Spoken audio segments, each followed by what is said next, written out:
Okay.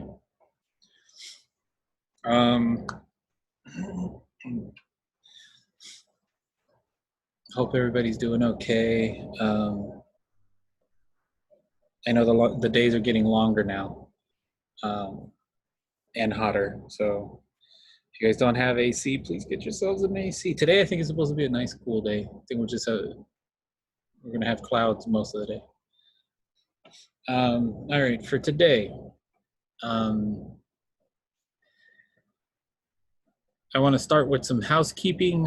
We left off maybe halfway through 6.3, and I wanted to start and finish module 7.1 and hopefully start 7.2.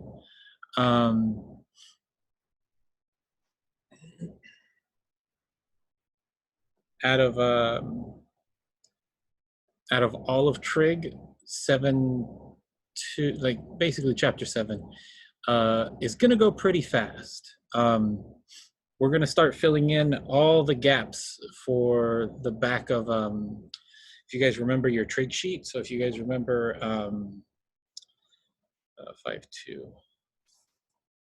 the trigonometry sort of this thing right here, these 2 pages.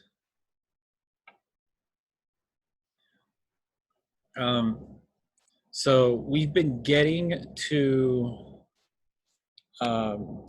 filling all of this out like sort of entirely. Okay.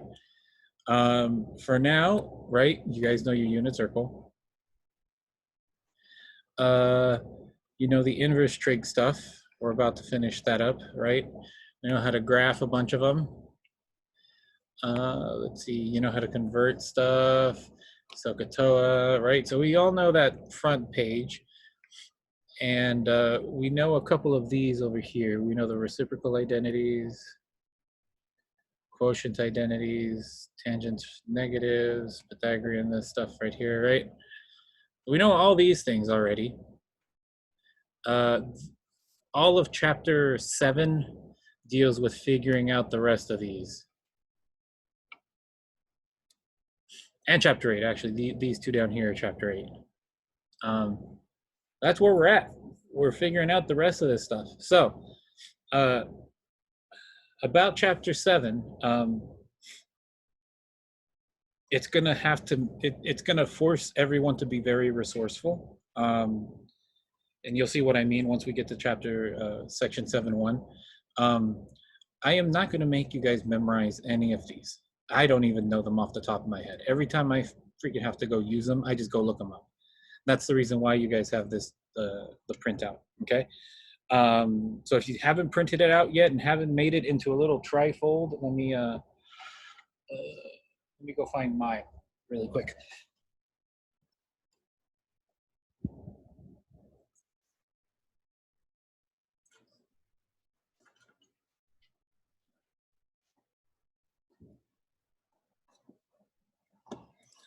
So like I mentioned, right, you're supposed to be able to, let me see if I can see myself do this. Yeah, okay. No. Okay, let me turn off the background so you guys can see what the hell I'm talking about. This is gonna think. Where was this thing again? There was that in section 5? Yeah, so see this thing? Yeah. So it's supposed to be a trifold, so it's supposed to be like, see how it sort of folds into 3 pieces, right? And then the back is the backside. Where do we find that at? It should be online. It should be under your files. I'm looking again. I had it once, and I don't know what happened to it. It disappeared. On a regular basis, this would be downstairs in the math lab. Well, at least I used to. I don't know about the new guy, the new lab coordinator. I would just print these and just have them out for people to just grab. So yeah. So yeah, this is the thing that I always reach for when I start needing to use trig functions or trig identities of some sort. As you can see, this thing is this thing has got a lot of shit on it, a lot of stuff, right? Um, hence the reason why I've told people, don't memorize it. Don't memorize any of this. The more important thing is learning how to use the stuff that's on here. Okay. And that's the point behind the lectures. You're learning how to use this stuff, rather than memorizing it and having it at the ready. Okay. At least in that manner. Okay. So if you haven't printed this out yet, make sure you do. Print this out. Print this out. I can't. Print this out. You can't find it? Okay, let me say. I remember. Can't find it under files. Uh-oh. Okay. I'll put it up under files. Let me check one more time. I'll do it during your guys's lecture questions. Okay. I'll have to find it again and put it there. So I'll do that when you guys go to your break off to do your lecture questions. Okay. We don't need it yet. We need it once we start 7-1. Okay. Where was I? Where was I? 7-4A. Aha. Okay. So I sent out an email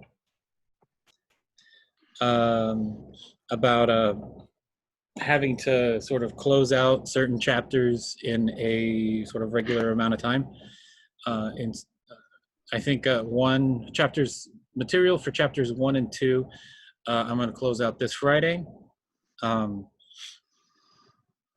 I believe I have, so all of the stuff that I have from people that turned material in before we went on lockdown, that by and large I have everything graded. There's a couple things here and there because the way that I sorted everything, sometimes something sort of like gets sorted into another pile. Some of you guys had stapled, like, let's say section 1.4, 1.5, 1.6, 1.7 together, and I put it all under like 1.4. So I had to rip them off, and then by the time that happened, I already graded those. So I was like, okay, whatever, I'll do it later. So those got sorted out later. But for the most part, chapters 1 and 2 stuff for everybody that I have is graded.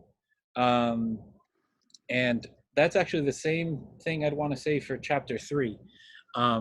I've got a very small pile of stuff for chapter 3, and I have a feeling chapter 3 is when we went on lockdown. Like I think we made it through 3.1 or 3.2, and then we went on lockdown. So that means most of you guys, from my understanding, should have most of your chapter 3 stuff, right? So I've started making I started making assignments for chapter 3 stuff. So you can go ahead and turn it in that way as well, the new fashioned way, where you take a picture of your assignment and submit it that way. I'll take a look at it, assign a grade, and we're good to go. Cool? Let's see. What else we got? So chapter 1 and chapter 2, that material is due this Friday, so in 2 days. Chapter 3, chapter 4 material, that's going to be due, when's that going to be due? Next Friday. So not this Friday, next Friday. So that'd be May 8th. Okay. And then chapter 5, chapter 6 material is going to be due May 15th. Okay. So make sure you guys got those dates somewhere written down. Somewhere so you can remember, so you can make sure you turn in your lecture questions before then. Okay. Like I said, I've been going through a bunch of your guys' work, and so I'm trying to get everybody caught up in a sensible manner. Okay. So you guys should be doing it as well. Okay. Any questions about that stuff? I turned in my lecture questions 2.3. Did you get it? Online or? Online. I haven't checked online. So I graded, when did I grade all that stuff? I graded it Sunday night, Monday night. Okay. So if you turned it in recently, I haven't checked it yet. Okay. Yeah. So along the same lines, while I'm grading everything, I'm changing all the stuff to hand in, to the new hand in method where you have to take the picture. Yeah. So just keep that in mind. Okay. So That's what I did. Oh, okay. Yeah. Oh, and I was also looking at the exam 2 write-ups, and like it says 0. I know you didn't sign any like points or something, but right. Yeah. The exam 2 write-ups have no points attached to them. That's why the exam write-up is worth 0 points. It's the exam 2 that counts more. Okay. Yeah. Got it? Yeah. Cool. Okay. Any other questions besides the rolling closeouts? Okay. You can stop me whenever you need to. That's it in terms of housekeeping. As always, if you guys have questions on any of this stuff, you can always call me. You can always email me. I'm getting better at my emails. I try to respond every 2-3 days about. So let me know through an email, either to my email or to the Canvas email. We'll figure it out. Okay. Okay. That's it for housekeeping. Yay! Housekeeping done. Okay. Finish module 6.3. So we were stuck. We have a question.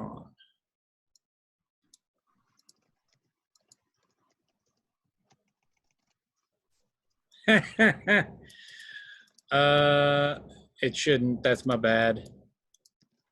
I'll also change that during your guys' lecture question time, which will be in about 10-15 minutes.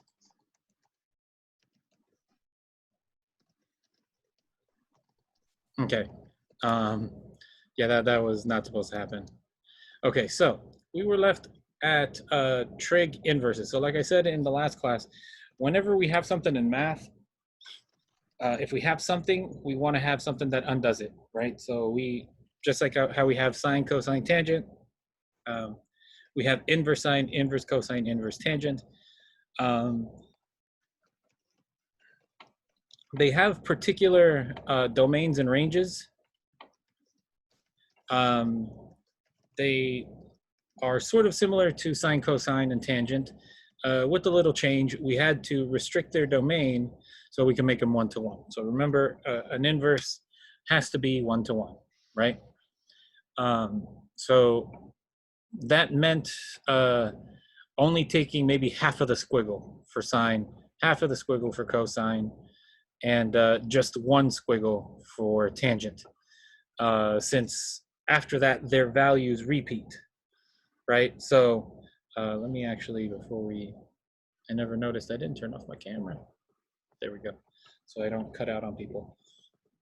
So that's how we find out sine, cosine, the domain and ranges for inverse sine, inverse cosine, and inverse tangent. Okay. We did some examples. Tangent of, so let me actually do the one in red really quick again. Oh, not what I wanted. Did it just shrink for you guys, or did it actually like completely rotate? It rotated, then came Really? back. So you were looking at the page sideways for a second. Or, It came back. Yeah. Oh, yeah. Got skinny. Yeah. And then, yeah. Okay, Like so. me, it got skinny, then it got fat. Yeah. So I was doing some stuff yesterday in terms of grading your guys' stuff. Don't grade my stuff. Don't grade your stuff. I'll tell you what. And I had to. I like to have it sort of like lengthwise, so my tablet up and down rather than side to side, so I can see the whole entire page rather than just one problem. So yeah, that's why. Okay. So let me go ahead and do the tangent one really quick, right? So this is equivalent to tangent of some angle theta equal -1, right?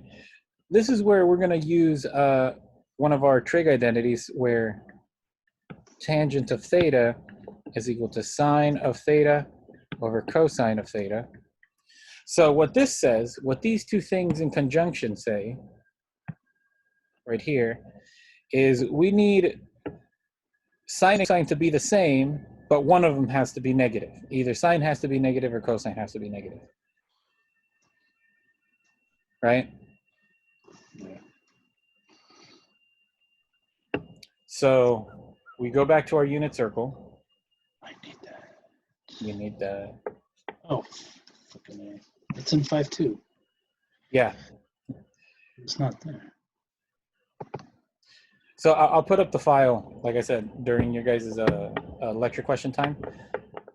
So for now, let's just go ahead and use the unit circle from 5.2. So we have 5.2, sorry, we have the unit circle. We need where sine and cosine are the same, but they're opposite of each other. So one has to be positive, one has to be negative, right? So the only place, right, where sine and cosine, so notice what sine and cosine, cosine is the y, cosine is the x, sine is the y. The only places where they are equal to each other, right, is right here, where their values at least are equal to each other, right? Here, here, here, and here, right? But we need one of them to be negative and the other to be positive, right? So that automatically discounts this one because here they're exactly the same, right? And here you have both of them being negative, which means they're going to be positive when you put them into the division, right? So it's either here or here, okay? Since tangent, the domain for tangent is from -π/2 to π/2, that discounts this one. So it's got to be this one. Okay, and remember how it's supposed to go, right? So this is for the domain of inverse tangent. This is -π/2 to π/2. So we have to give the angle that lives between -π/2 and π/2. So we know this angle to be 7π/4, but we're going to go negative to get there. So that's going to be -π/4, since we had to go π/4 in the opposite direction in order to get our answer.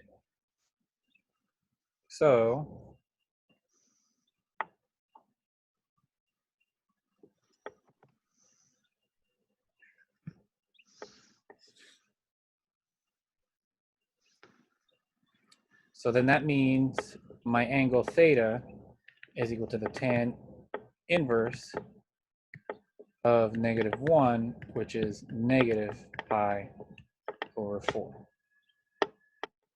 Okay? I think we did these last class, so I'm just double checking everybody's answers here.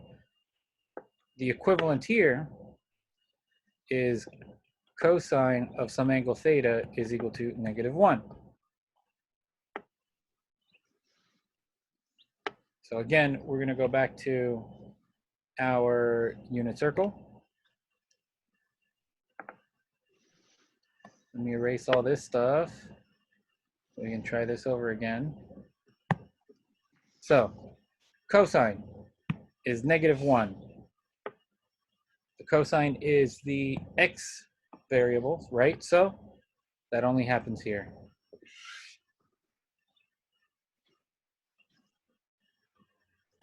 And the domain for cosine inverse is from 0 to pi. In this case, the angle that we get actually lives in there. We don't have to do any sort of funky translations to get our answer, right? So we have our answer for this one. So then my angle theta, which is equal to cosine inverse of -1, is pi.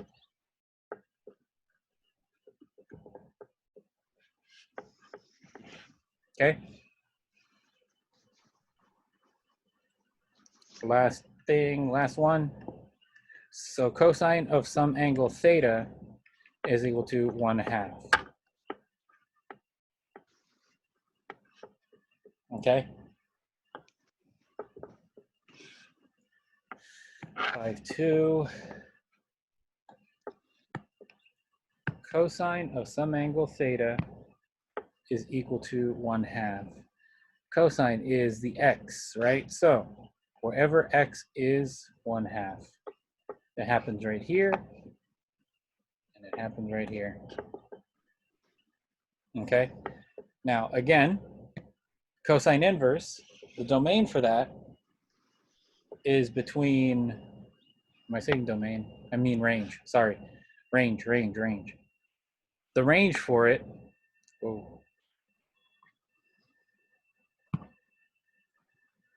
the range for it is between 0 to pi. So we got to spit out the value that's in there somewhere, right? That automatically eliminates this one because that angle doesn't live in 0 to pi. So we have our angle. How do you know it doesn't live there? Huh? How do you know it doesn't live there? Yeah, let me write down the answer for this one really quick. Theta is equal to cosine inverse of 1/2 pi over 3. So the question is, how do we know it doesn't live there? So if we go back up here, in order, this was the thing that we had to do to make it 1-to-1 and all that jazz, right? Yeah. So in order for it to be 1-to-1, we needed to restrict some of the domains and some of the ranges, right? So sine inverse, the angle has to live in here. Cosine inverse, the angle has to live in here. And then tangent inverse, the angle has to live in here. Okay. So that's how we're able to eliminate. So for example, the one that we just did, right? The one that we just did, we needed the angle that needed to get spat out, right? Mm-hmm. Has to live between 0 and pi, right? Now, even though cosine had to equal 1/2, which happened at 2 spots, right here and right here down here, right? This angle, this one, doesn't live in here.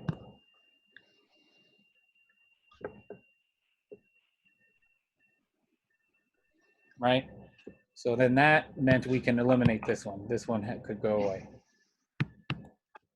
And this one was the one we got to choose. Does that make sense, Dana? Yeah. Cool.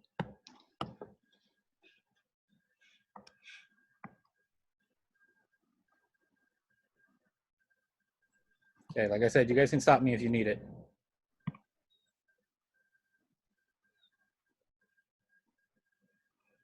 Okay. And I'm gonna make it skinny really quick.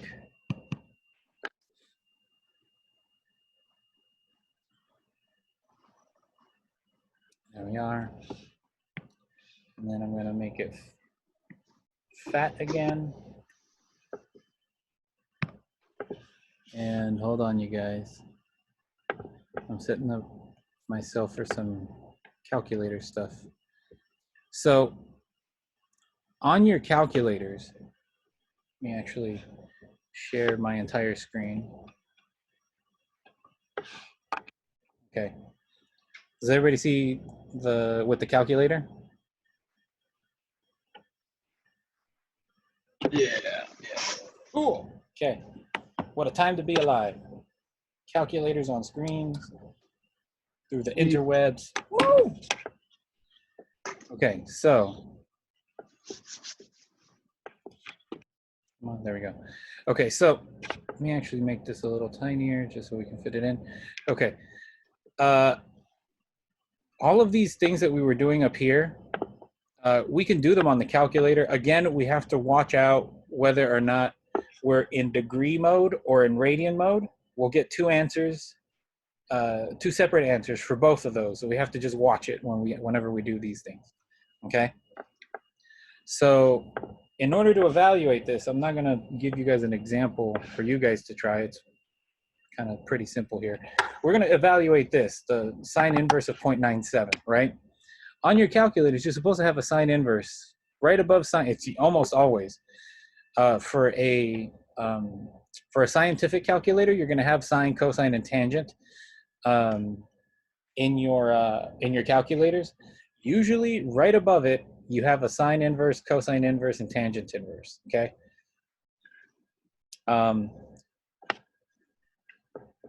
And in all of your calculators, you should be able to choose whatever mode you need it in. So this first one I'm going to do is in degrees.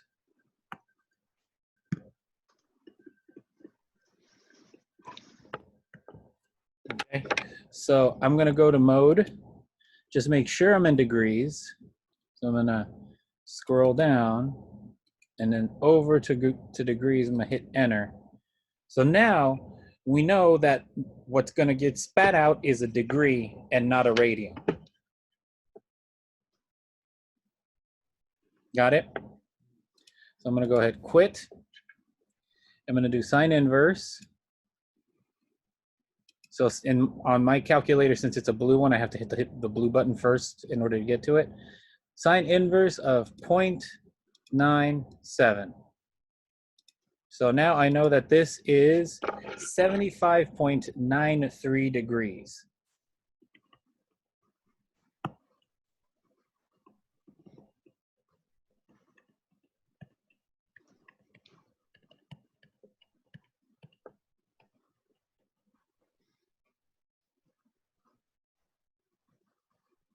Okay, now I'm going to do radians. Okay, and this is where I need to change my mode to radians. So I'm going to do the exact same thing. You get to notice that I'm going to get a different answer. So sine inverse of 0.97 is equal to 1.3252.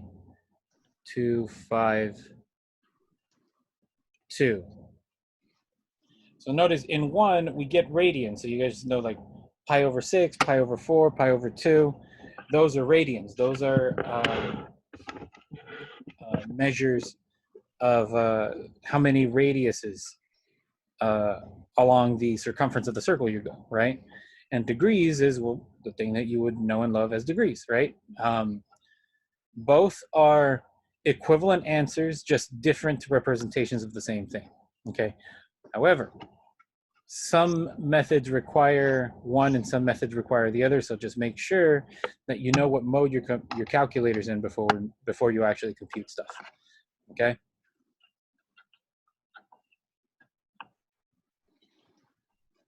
So, why is this easy, or why is this useful? Let's say you have a triangle like this, right? You know the hypotenuse, or you know any one of the other two sides because you have SOHCAHTOA, right? So for this one, we're going to go back to SOHCAHTOA, right?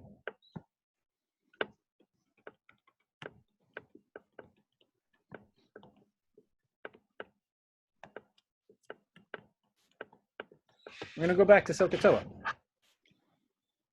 And we're going to go and find that angle. So now let me ask you guys this. What what trig function am I going to need? Tangent? So tangent means I have an opposite and an adjacent, right? Oh, no. So you have a cosine. Right, cosine. So notice we have an adjacent and a hypotenuse, right? So that tells you to use this one. Oh, come on. You crossed out my answer. Yeah. Actually, well, the first one you got was incorrect, but then you corrected yourself. So that's good. Yeah. So in this case, we have an adjacent and we have a hypotenuse. So that's a cosine graph. Or yeah, cosine. That's a cosine function, right? So we need this, right? Cosine inverse, or whoops, sorry. So we have this going on, right? Cosine of some angle is equal to adjacent over hypotenuse. So that's going to be the 9 over 12, right? In order to solve the angle, theta is going to be cosine inverse. This is why we need it, right? Of 9 over 12. And this is why it's great to have calculators that can do this for us, because I wouldn't know how to do this for the life of me. So then we need cosine inverse of 9 divided by 12. And that is 0.7227 degrees. Yay!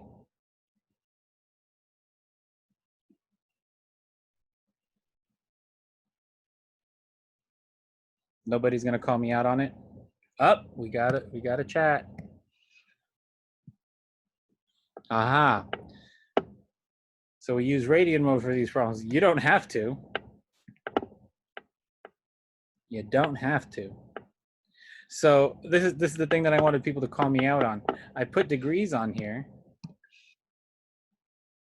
Yeah. So I put degrees on here hoping that somebody would call me out on it. This is radians.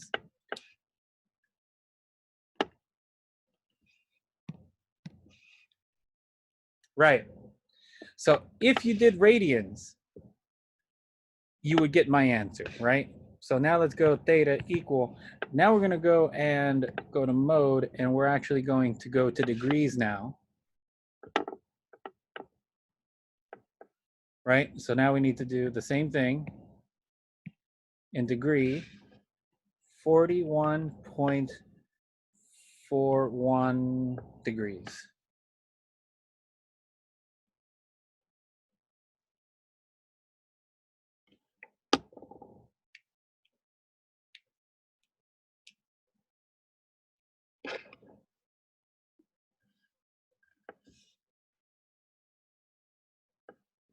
So now we know this. 41. We know that that is 41.41 degrees. That's why calculators are so cool sometimes. Okay. I got 4 of them here. I want you guys to find the missing angle. And give me both. So give me both for radians and for degrees. Okay. Let me break you guys up into your groups. You guys can try this out really quick. It's not going to take too long. I'll probably mess around with you guys here and there. We should be back here in maybe about 5 minutes. Okay, and go.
You guys, thumbs up, thumbs down.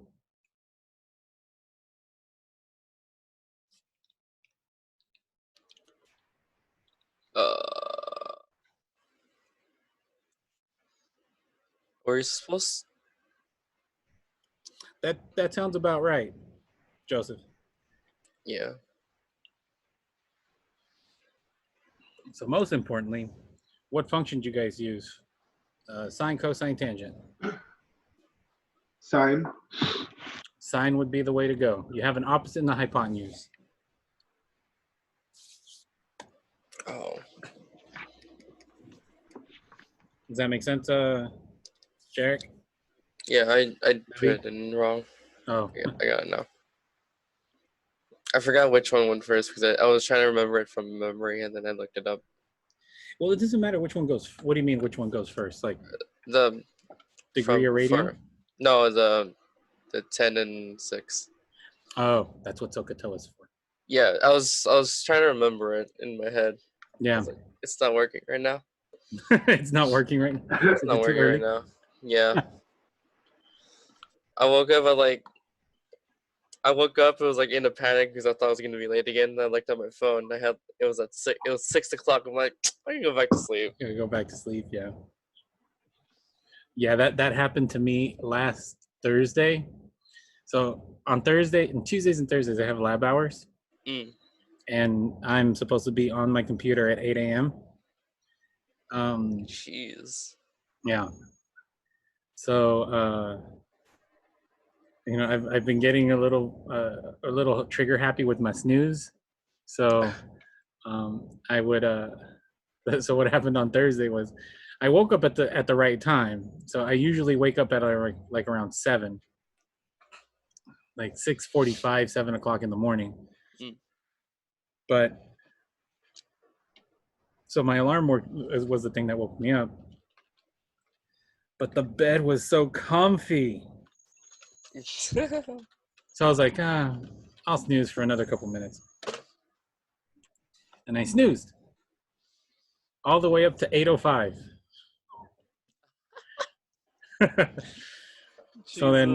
So luckily my wife has her alarms going off too at around 8 o'clock.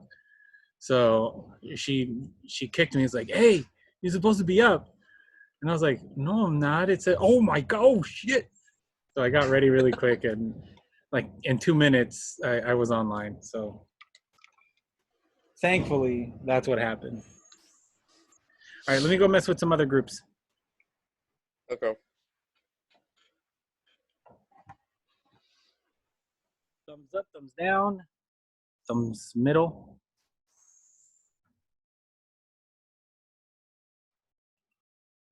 Thumbs up for now. Okay. What'd you guys get? For degree, I got 25.377 degrees, and then Okay. 0.4429 radians. Okay. What function did you guys use? Sine, cosine, or tangent? Sine. For number 2, right? Yeah. Oh, I was looking at the wrong one. Yep, sine. Sine is the way to go. Okay. I think I'm going to call you guys back. Okay.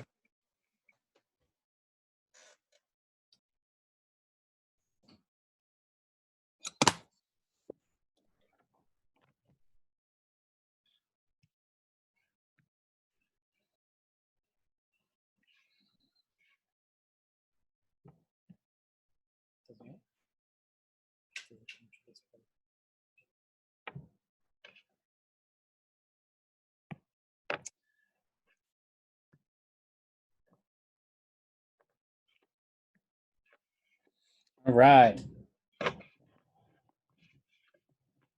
See how many of you guys are still missing out and about out there in the interwebs. Let's see, breakout rooms. I think everybody, 1, 2, 3, 4 people are still out. I'm gonna give them 10 more seconds.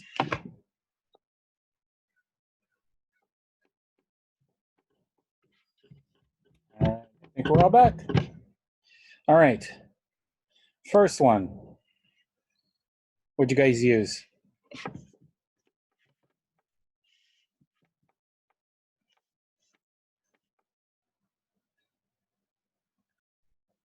Not all you guys at once.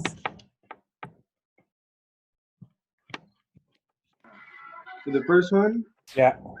you got 36.7 degrees and 0.6435 radians. 36.7 degrees and what's the other one? 0.3 what? 0.6435 radians. 6435. And it's 36.87 degrees. 36.87. Got it? And now let's go ahead and do the work for it. So since we have, here's our angle, right? We have an opposite and a hypotenuse. That's sine. So let me write that up here really quick. So, right? So we have an opposite over hypotenuse. That means we're going to be using sine. So sine of some angle theta is opposite 6 over 10. So my angle has got to be the sine inverse of 6 over 10, and that's where you get those two. So let's double check them really quick, just for kicks and giggles. 6 divided by 10, 36.87 degrees. Not bad, right? Let's do number 2. Same thing, right? Here's our angle. So first of all, what'd you guys get? What group 2 get? 25.377 degrees. 377 degrees, and then Then theta 0.4429 radians. and 4429 radians, right? So this one also the same thing. You have an opposite and a hypotenuse. So that's sine, right? So sine of some angle theta has to be 30 divided by 70, right? Theta is equal to sine inverse of 30 over 70.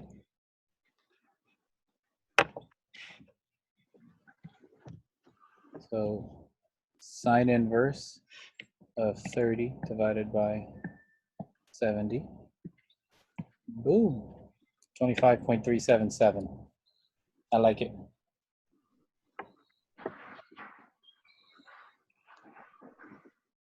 Okay. Group 3, what'd you guys get for your answers? Good morning, babe.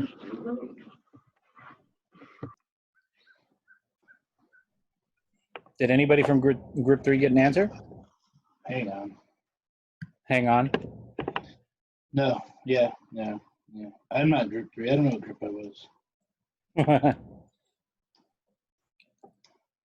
I got 21.25 We'll take it. 21.25 what? degrees. Degrees. What'd you get for radians? I'm computing. Computing.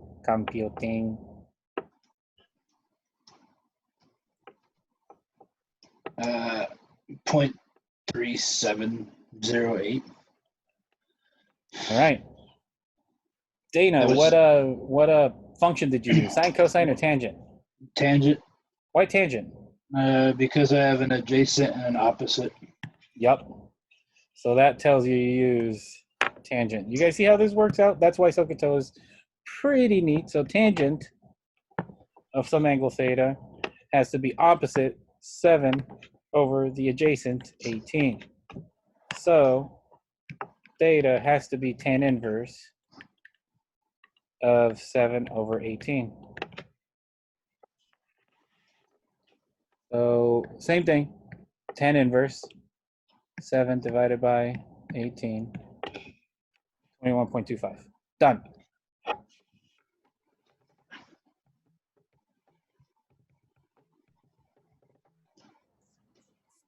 And then last group, group 4. What'd you guys get? I got 27.25 27 degrees. Okay, And- and radians? 0.476. 476. And what function did you guys use? I used cosine. Right. So you had an adjacent, you had a hypotenuse, that's cosine. And see how this works out? Cosine of some angle theta is adjacent 8 over the hypotenuse 9. So then theta is cosine inverse of 8 over 9. And that should get to those two. How you guys feeling with it?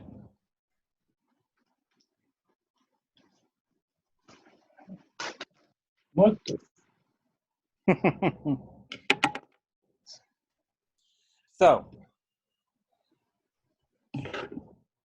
here's an important question, right? If I do the sine inverse of a sine of some angle, is it automatically that angle back?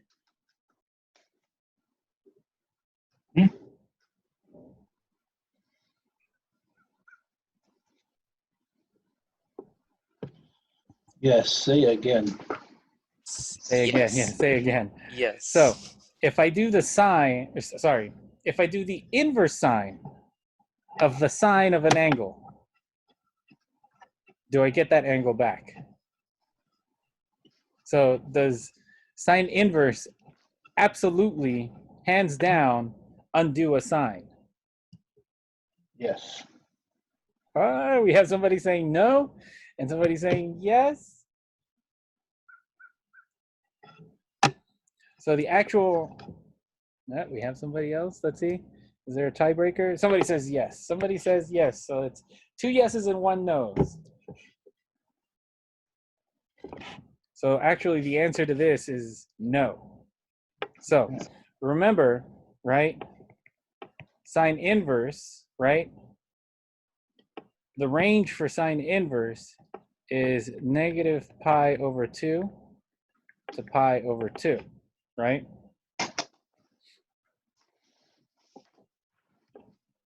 This angle right here does not live in pi over 2, negative pi over 2 to pi over 2.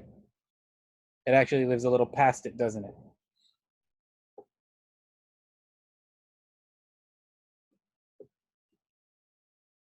So this is actually one of the consequences of restricting the domain. We have to finagle it a little bit so that we do get the correct output for the inverse function that we're going to be using in order to be in order to preserve the one-to-oneness. Okay, so let me do these 2 examples right here. Be sure to give my answer in the restricted domain. Okay, so in this case, first of all, we're going to go ahead and find tangent of pi over 6. Okay, so here's where we go back to our unit circle. Actually, I don't need my calculator anymore for this, so I'm going to blow this up now. We need tangent of pi over 6. So get rid of all the extras here. That. Okay, so pi over 6 is this one right here, right? And tangent is the sine divided by the cosine. So it's going to be 1/2 divided by root 3 over 2. So this is going to be equal to tangent inverse of 1/2 divided by root 3 over 2. This reduces to tan inverse of root 3 divided by 3. So this is a little bit of a, I skipped a bunch of steps here because we had done them for chapter 5 already, okay? So now, tan inverse of root 3 divided by 3. Okay?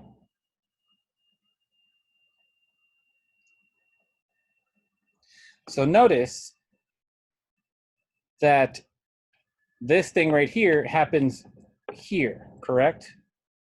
So if we go back to our unit circle, right, we do end up getting that angle again. So in this case,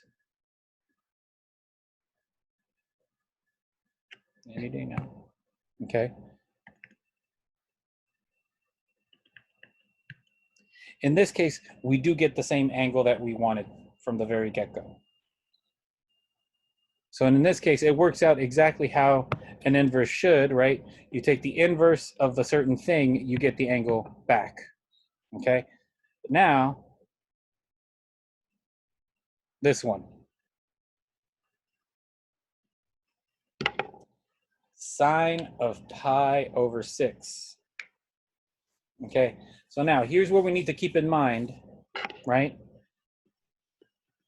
Sine inverse, the range goes from negative pi over 2 to pi over 2, right? Here's where we need to keep that in mind. So we're going to go and look for sine of 5 pi over 6.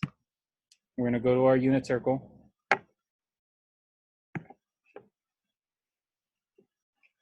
Five pi over 6.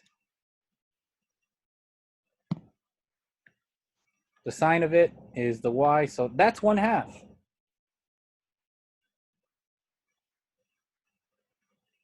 Right? So we're going to go back to this thing.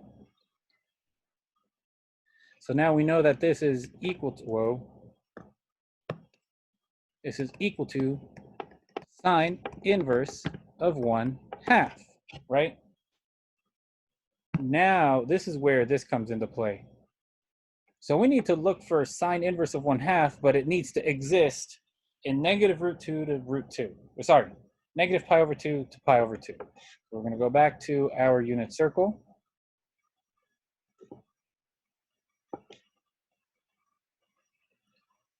So now, we only care about the angles from here to here. Where does sine equal 1/2?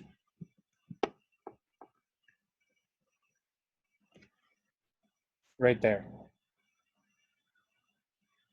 And that angle is pi over 6.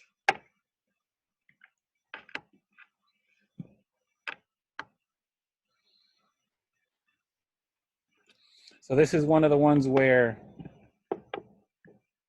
notice what happens, right? We input an angle, but we don't get that angle back. We get the representative of that angle within the range that's been found for sine inverse. Not exactly the inverse you want to work or how you want it to work, right? But because of how inverses need to be defined, specifically that 1-to-1 portion, this is actually correct.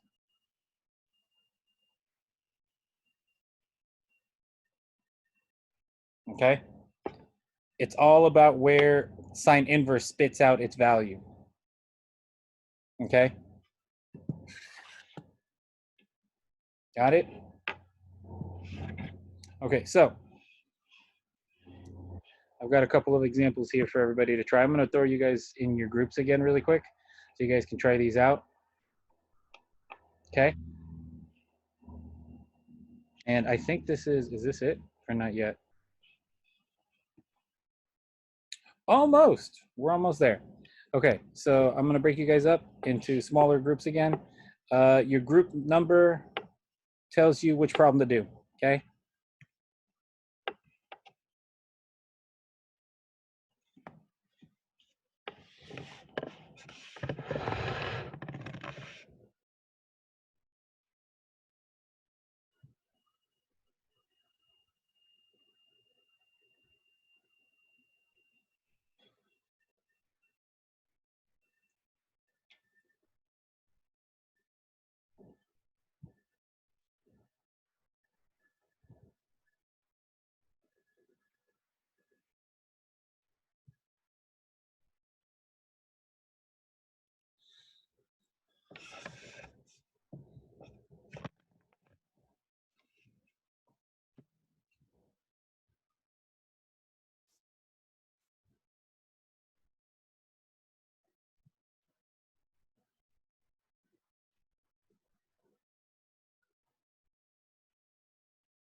Thumbs up, thumbs down, thumbs middle.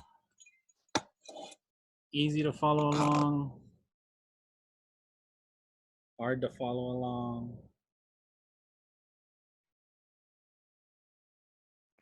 It's pretty easy to follow along. Okay. What group is this? You guys are group 2. So what'd you guys get?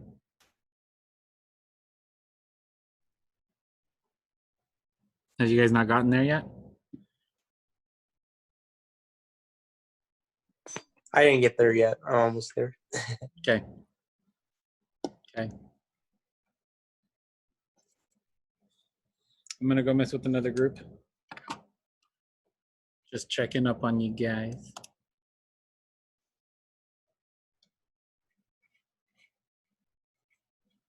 Whenever my mouse wanna work. Come on. Come on, come on, come on. Okay. Let's see.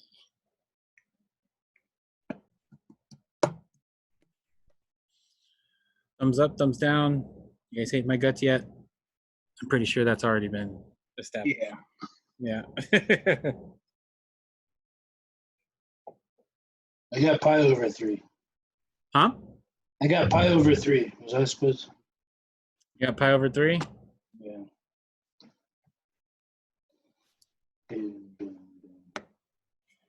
Let's see. For some reason, my mouse doesn't want to work right now. All I want to do is move the screen out of the way. There we go. Okay. And you guys are group 3, right? You got pi over 3, huh? Yeah. Good. That looks about right. All right. Okay, let me go find another group to mess with. Have fun. I will.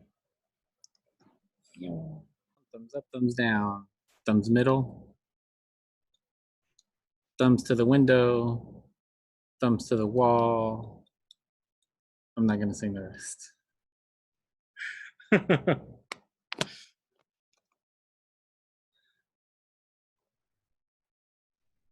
Good, simple enough to follow along? I think I got it. So you guys are group 4, right? Yeah. What'd you guys get?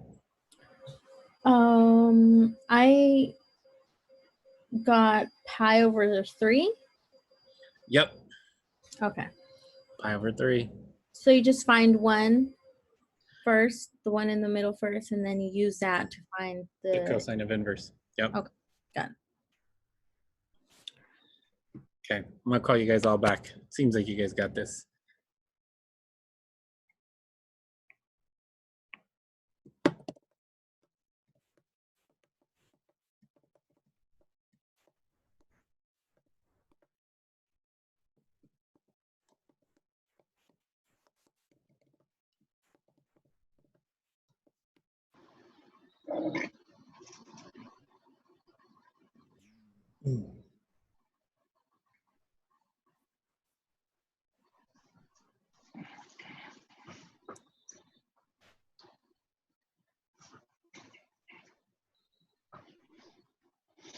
Simple enough for people?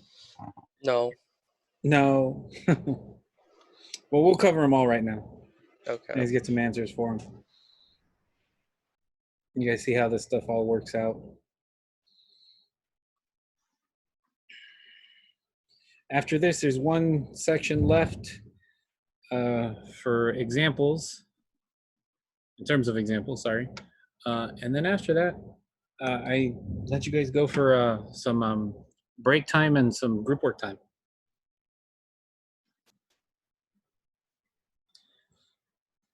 Okay, let me share my screen. Share screen. I have to go get acetone. What about acetone? My dumbass. I was using spray foam Hmm? and I didn't have gloves on. Oh, did you burn yourself? No, I fucking put it on there and then it was like leaking and I didn't have gloves, so I grabbed it. Oh. So then I got spray foam all over my hands. Oh no. And then I tried to go use my computer this morning and I couldn't use my thumbprint because of the stupid. And then I lost my password. Oh no.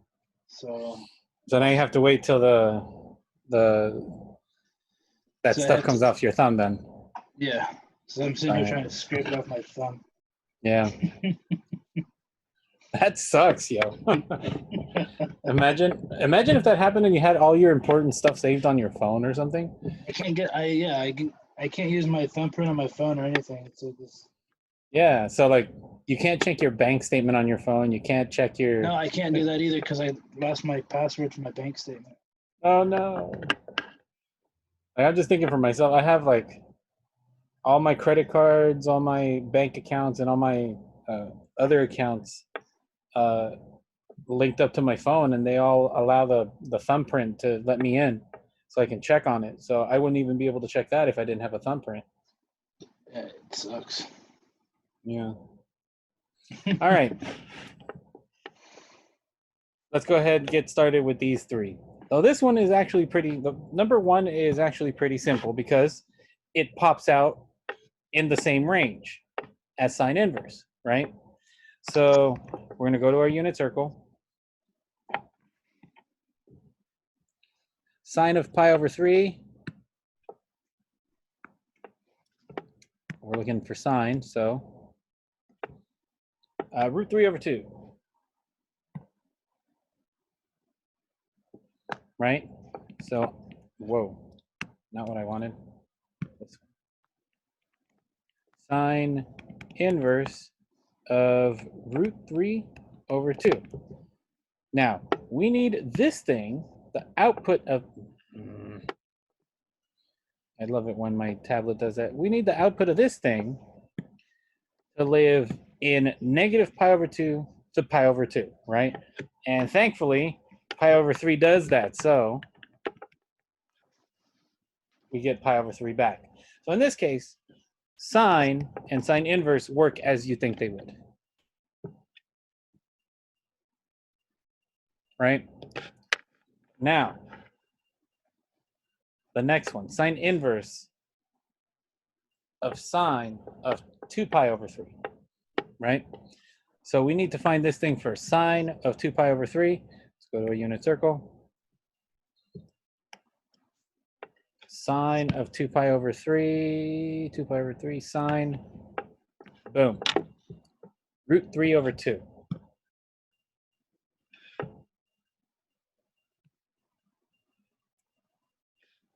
So this is going to be sine inverse of root 3 over 2.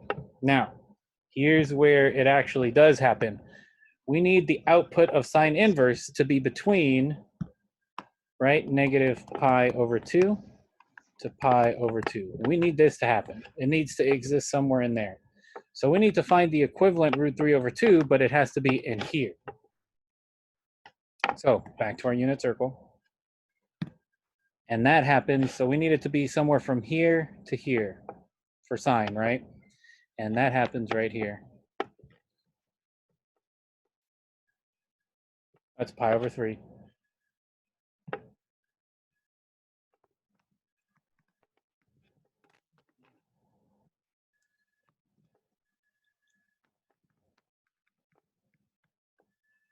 So in this case, if you guys notice, it doesn't work exactly how an inverse does. However, well, how you would think an inverse would work, right? But because we need to maintain the one-to-oneness, it does work out. Okay? Let me just give you guys the answers for the last two.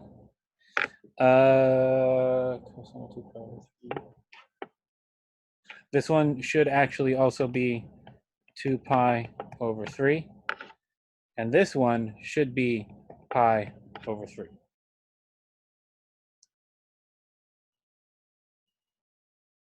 Okay? Now, notice how this works out for this one. Okay? These all had the cosine part go off first. And then, so you did the cosine of something first, and then did the inverse cosine, right? What happens if you have the other way around? Okay, so let's say you have a cosine inverse first, and then you took the sine of it.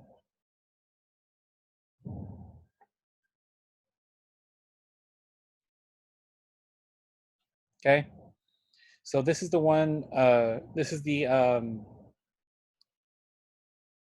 the portion where you're going to need to use triangles to find the missing values, okay? This involves a little bit of SOHCAHTOA.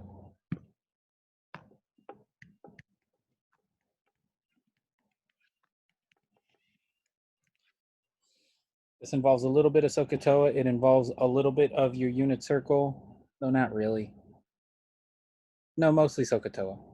Okay. So let me show you guys how to find these exact values. Okay. So I'm going to go ahead and take this inside portion right here first. Right. That thing tells me that I need cosine of some angle to be 4 over 5, right? Since it's cosine, I know that's adjacent over hypotenuse, right? So here's the portion where I need to draw my triangle. So here's my triangle. How about we actually do an ink to shape here? Yeah, there we go. And this is the right triangle, right? I'm going to assign this to be my angle theta. Okay, and cosine is adjacent over hypotenuse. So this is my 4, and this is my 5. You guys see that? Okay. And I need to find the sine of whatever angle that is, right? So that means I need to find this missing side, because if I need to do sine, I need to do opposite over adjacent. So I need this, or sorry, opposite over hypotenuse. So I need this thing, and I already have the 5, so we're done. But we need that other side. So this side over here right? I'm going to use my Pythagorean theorem. So I'm going to call this A. So it's going to be 4 squared plus A squared is equal to 5 squared. 16 plus A squared is equal to 25. A squared is equal to 9. A is equal to 3. We're done. We have 3.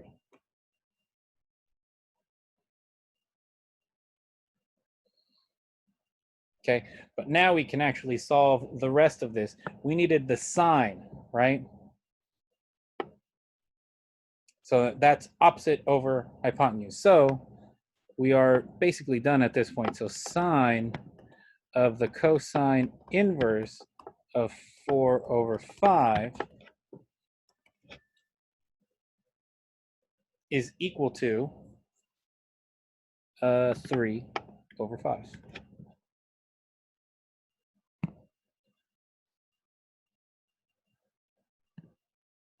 You get it. Does that make sense?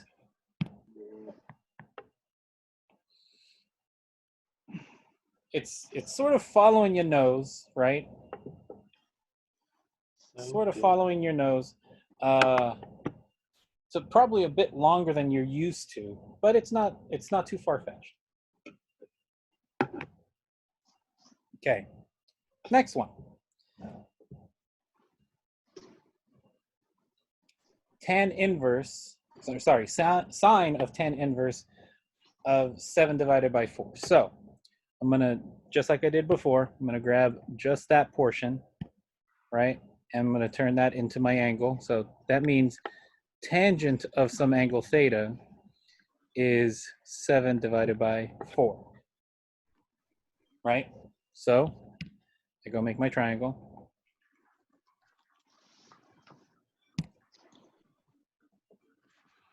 Okay, I don't have to particularly choose one angle over the other, so long as you assign the sides appropriately. So for what I mean by that is, in this one up here, I made this my angle, correct?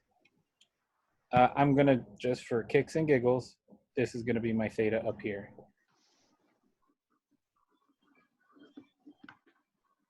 Okay, tangent is opposite over adjacent in this case, right? So my opposite is going to be 7, and my adjacent is going to be 4.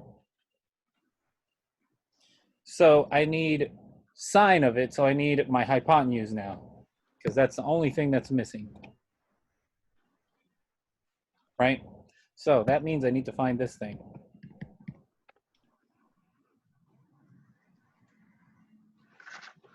So Pythagorean theorem, 4 squared plus 7 squared is equal to c squared. 16 plus 49 is equal to c squared. That's going to be 50, 65. 65 is equal to c squared.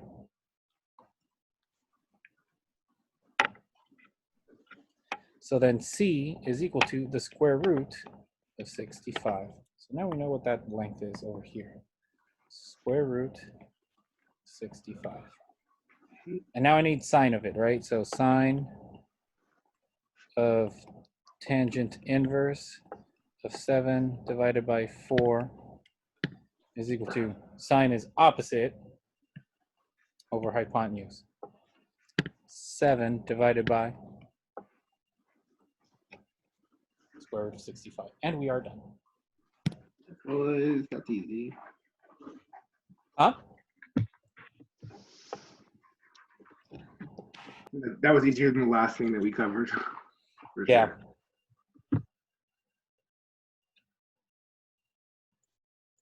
Okay, so I didn't want to do any more examples besides this. I wanted you guys just to jump into your guys' lecture questions. So it's about 10:50. I'll give you guys some time till maybe like 11:20 about to go ahead and do the lecture questions. I'll be around and answering questions. In the meantime, what I'm going to be doing is I'm going to be in front of my computer getting all those files up for you guys from like the unit circle, the trigonometric cheat sheet that you guys are supposed to have that I thought was up there. but it isn't. So now I need to go back and download it and yeah. There we go. Okay. So we'll come back at around 11:20. In the meantime, go ahead, do your lecture questions. Somewhere in there, take a break, go have your Pablo Escobar moment. Walk around, look out your window, step outside into your backyard. Yeah? Sounds good. Cool.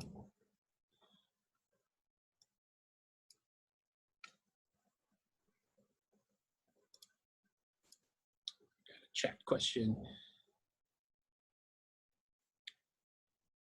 Missing videos from past lectures. Yes, I will start doing that right now.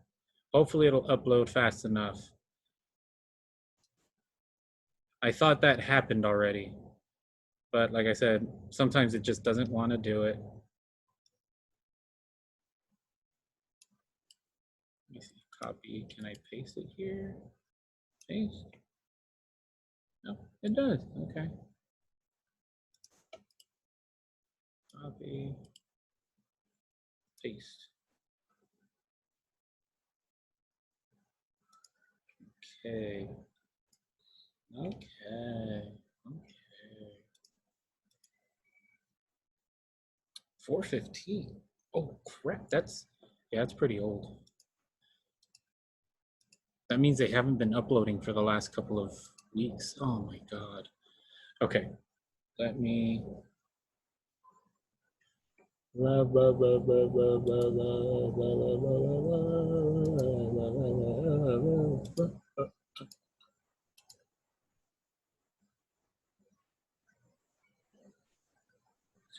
First lecture's missing 2?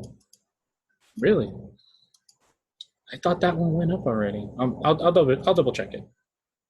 Let me first do the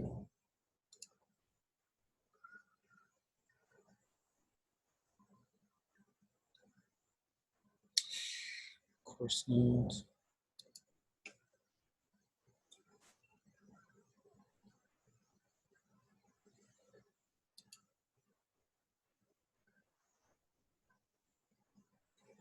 Okay, minimize that for a second.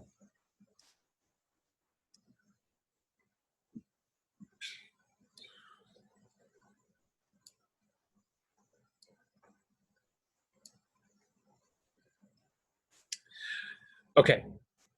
Libby.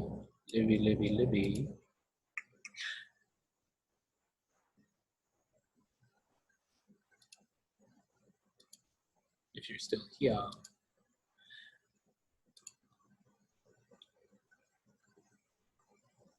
Oh no, she left. Okay. So I just put I put a Word version and a PDF version of the trig trifold stuff. So you guys know that trig thing that I've been showing you guys. I put a copy of each one of those into the files. It should be under course notes so that you guys can print them out.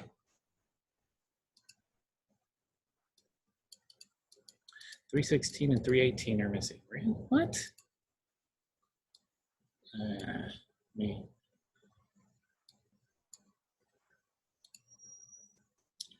316, 318. So let me make that small. Okay.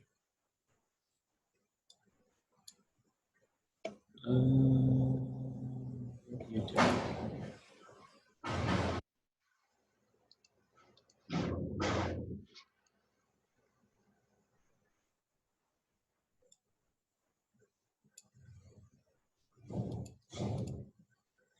All right, let's go take a look at the YouTube page. Yeah.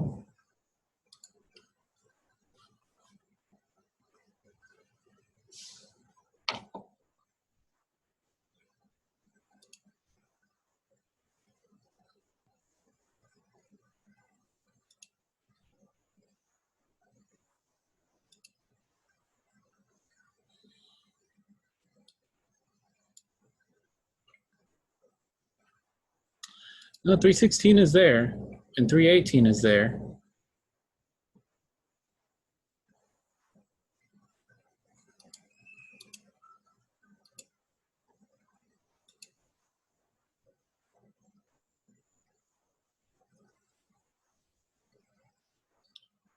So let me, what I will do is, so I have, oh boy. Zoom meetings. Okay, so now I need to open up.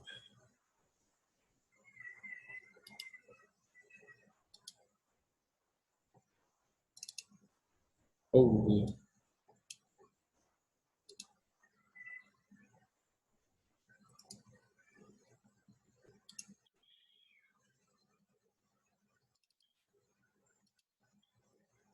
$4.15.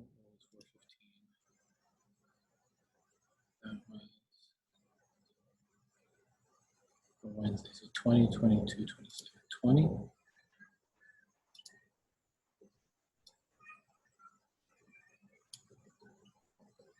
22.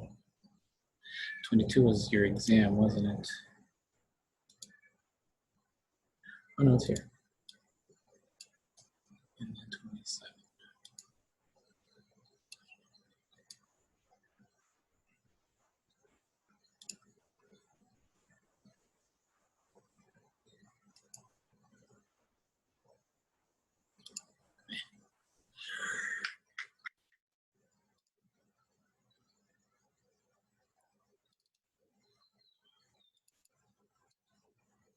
Let's see that. Now that I'm doing it during class, it better upload.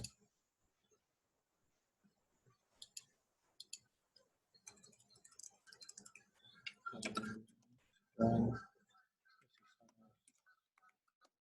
Lecture.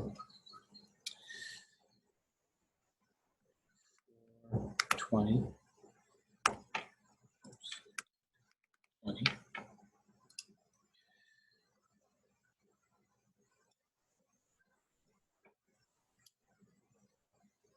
I need to tell the viewers nothing for it. 55. Done. No, it is not made for kids. Next. Next.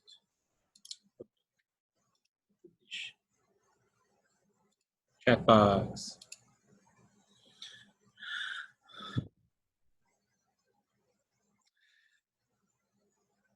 Go to, so click on the link for the YouTube page, and then find the 150. So there should be a 150 Math 155.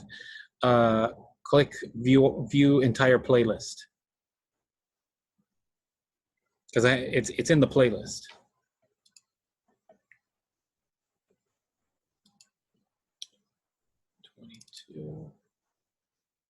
Close.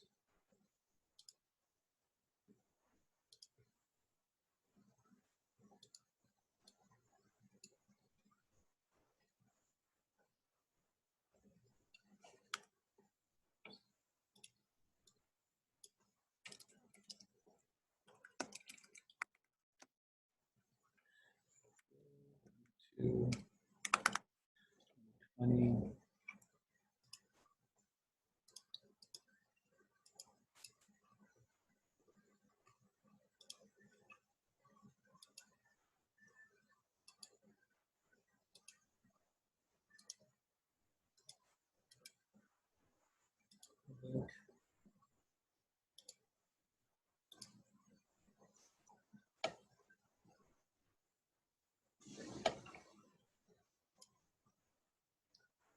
Okay. I'm almost all caught up.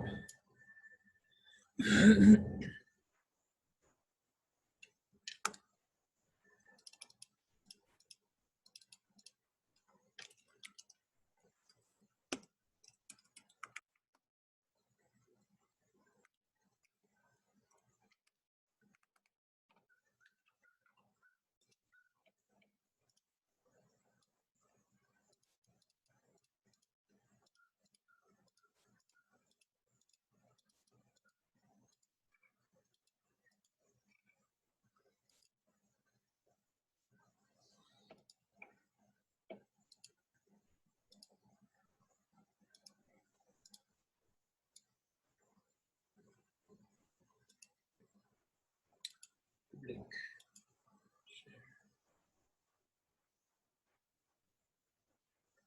Okay. All right, so I am on my computer now, so it should not fail. Chat box. Okay, so the one for 420, 422, and 427 are going up right now.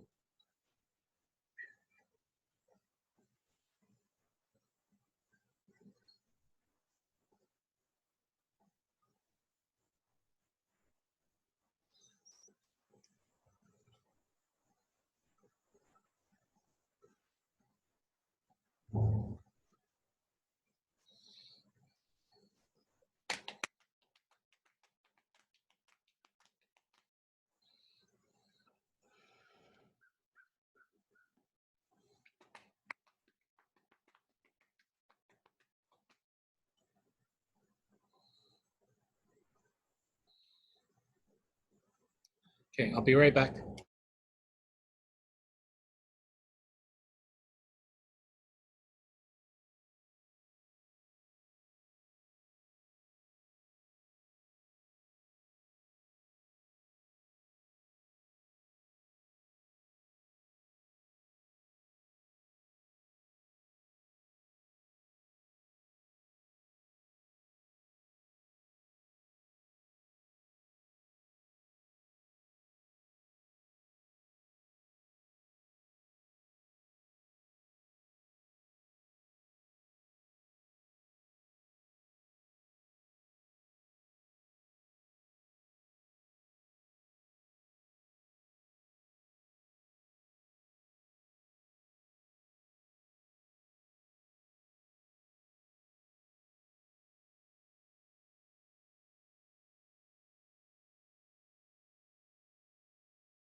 It says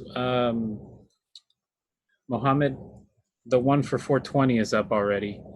The one for 422 and 427, they're still not done yet. They should be done in a little bit. Did you find the ones that were for earlier for 316 and 318?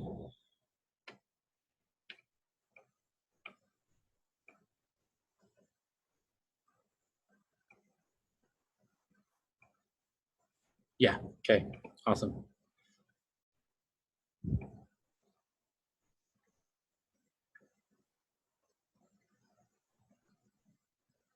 Yeah, it shows it. Oh, really? It just shows in the playlist.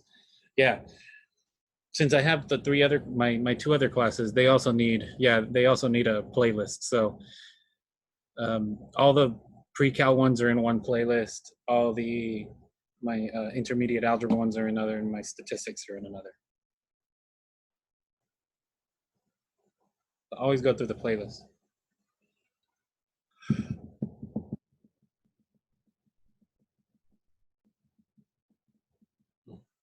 Ooh,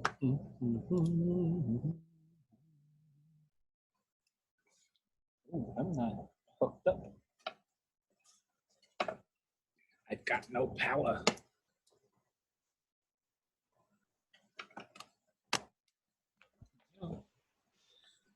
Power had left. Ooh. So for number one, I've been meaning to ask this, but I keep on forgetting. Why do we restrict it? What was the point of restricting it before? To find the point? No, not exactly. So an inverse had to do two things, right? The composition. So when you did f of g or g of f, you had to get x, right? And both the function had to be what? Opposite? No. Mm-mm. They both had to be 1-to-1. Remember that? Oh, okay, yeah. So it was to maintain the 1-to-1 thing for both the functions. Okay.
Oh.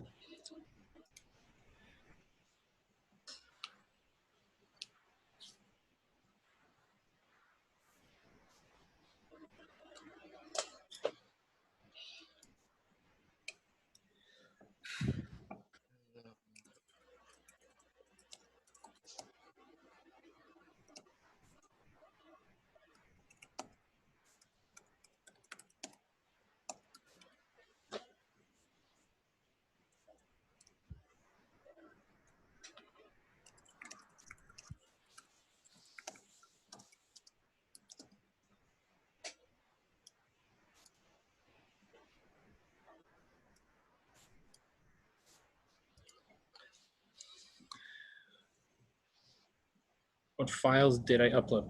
I uploaded the trifold. So you know that the unit circle, the one that from 5.2 that I keep on moving back and forth to.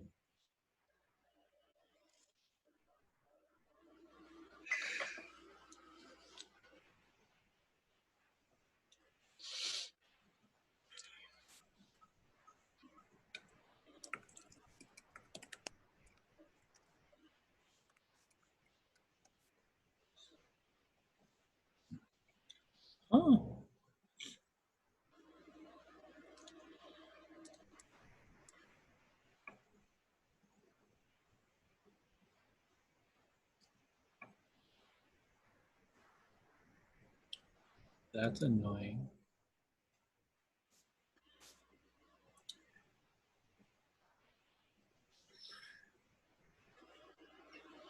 So okay, they're still pending actually.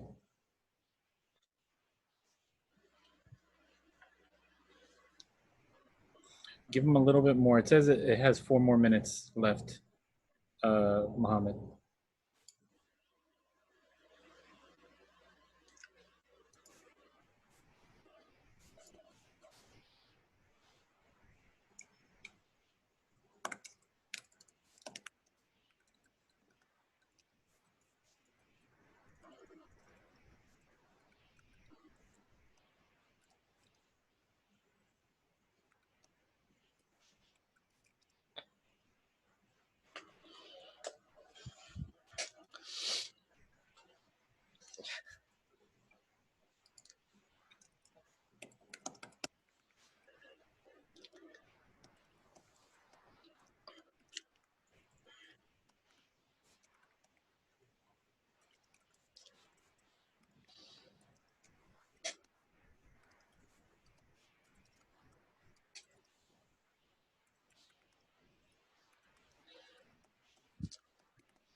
Could you help me with number 2 too?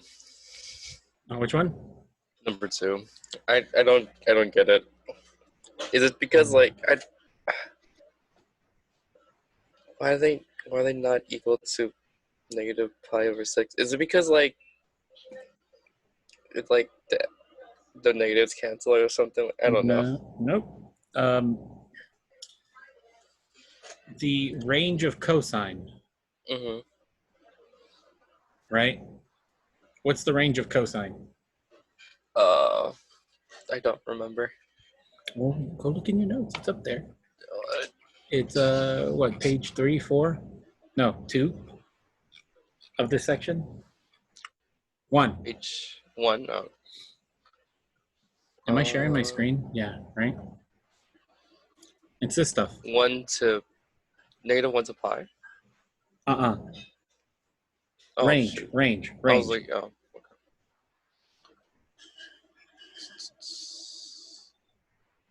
For cosine inverse. 0 to pi. Mm-hmm.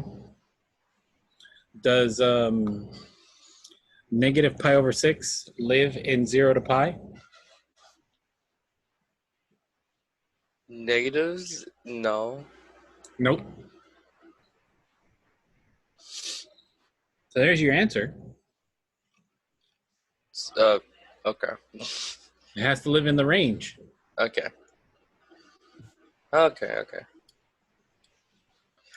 Those like the only 2 that were racking my brain. Was looking like Yeah.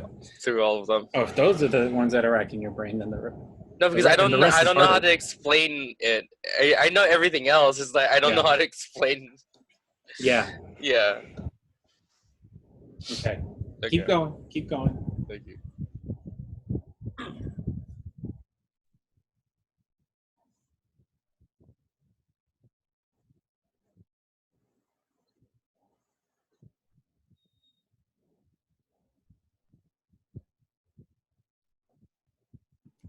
I have a question for number 4 and the 4th box. Number 4, fourth box. The cosine tangent inverse 12/5. Uh-huh. Is this one of those where we have to, You have to do the triangle. kind of like the last problems we did? Yep. Okay. Okay, got it. Got it? Okay. Yep.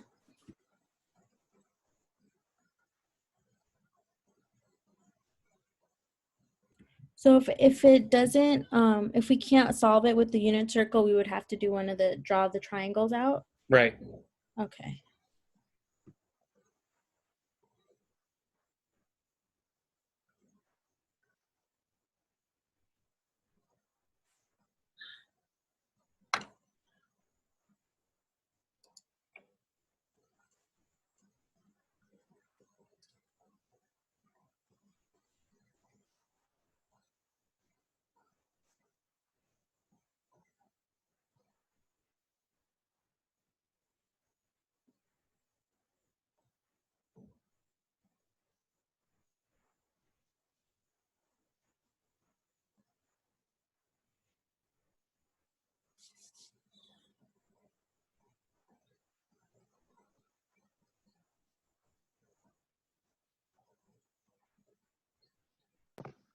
Where did you upload the the circle? It should be under course notes. And look at the very bottom. I think it might be after the chapter 7 folder.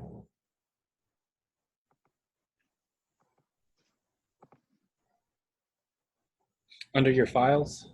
I found it. Oh.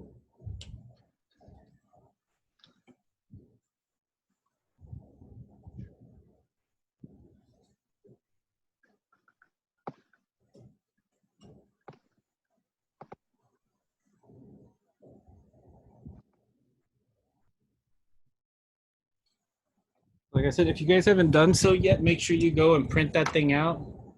That trifold thing, where's mine? This thing. We're gonna start using this like crazy right now.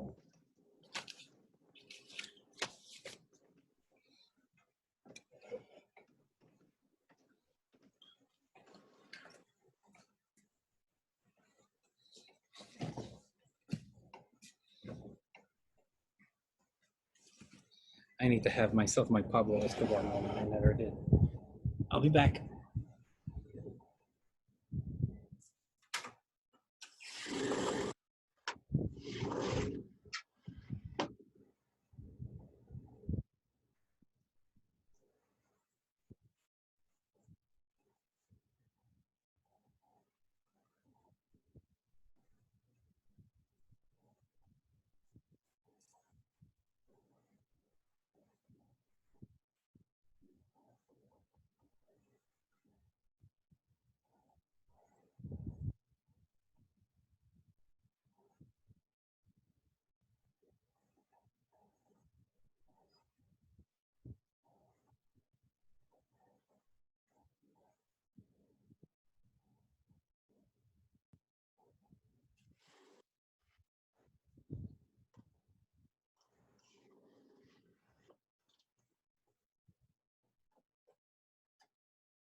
How's everybody doing?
All right.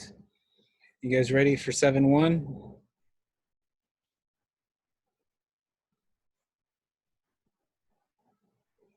You got to get going.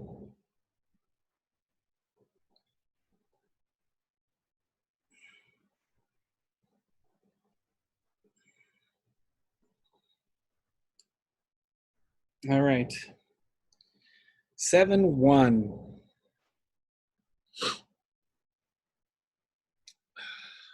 This is not to completely scare you guys, but to sort of reaffirm what everybody's about to feel. Okay. Everybody's about to feel really dumb.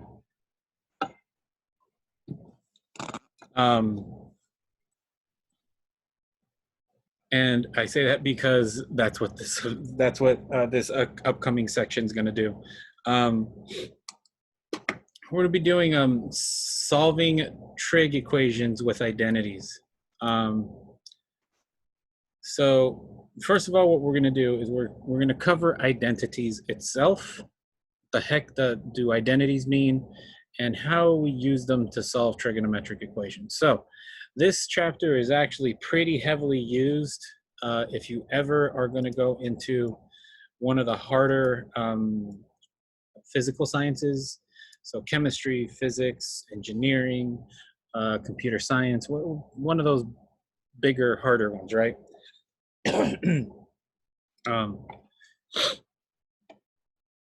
That's what this section is really going to be used for.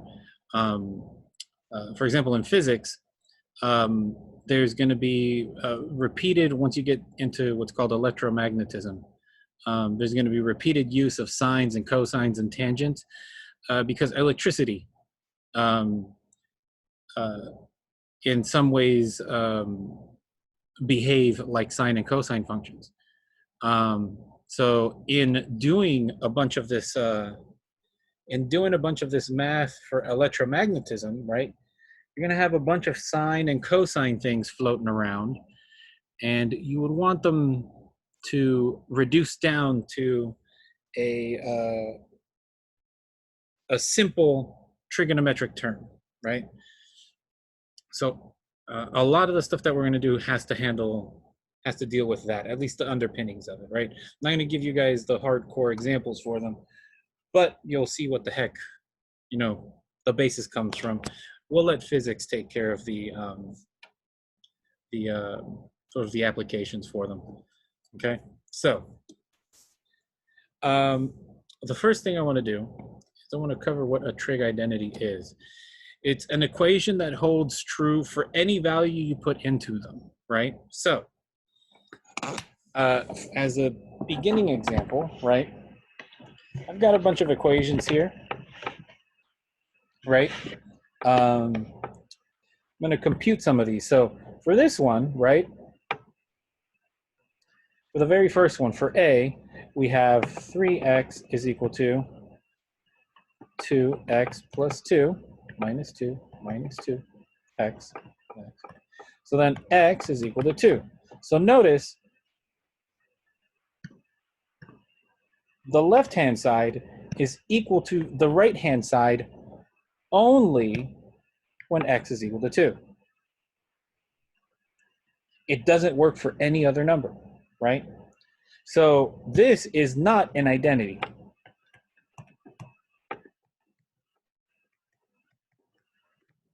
Okay.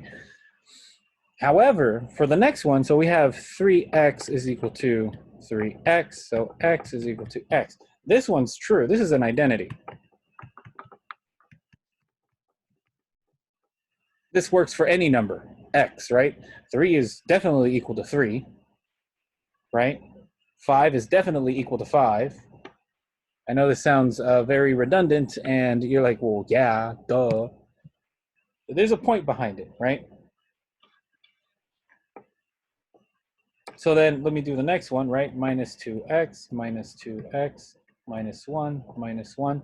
So then it's going to be minus x is equal to 1, x is equal to minus 1. So notice this equation, right? The right-hand side is equal to the left-hand side only when x is equal to negative 1. This is not an identity.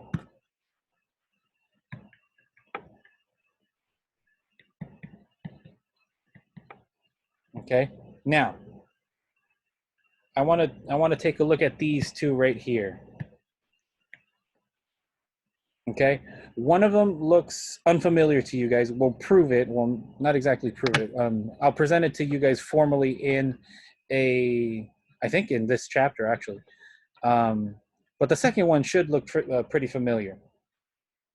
So notice how, in this case, right, this is sine squared of some theta plus cosine squared of some theta is equal to 1. Remember, we found that identity long ago, and that was, so this one's what's called the Pythagorean identity.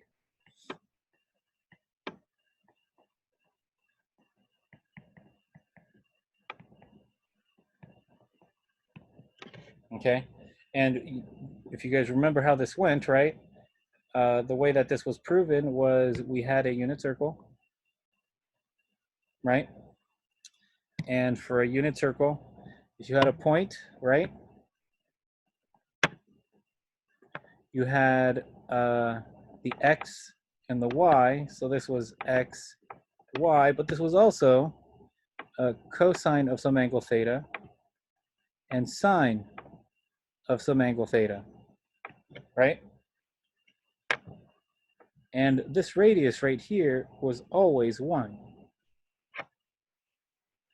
right?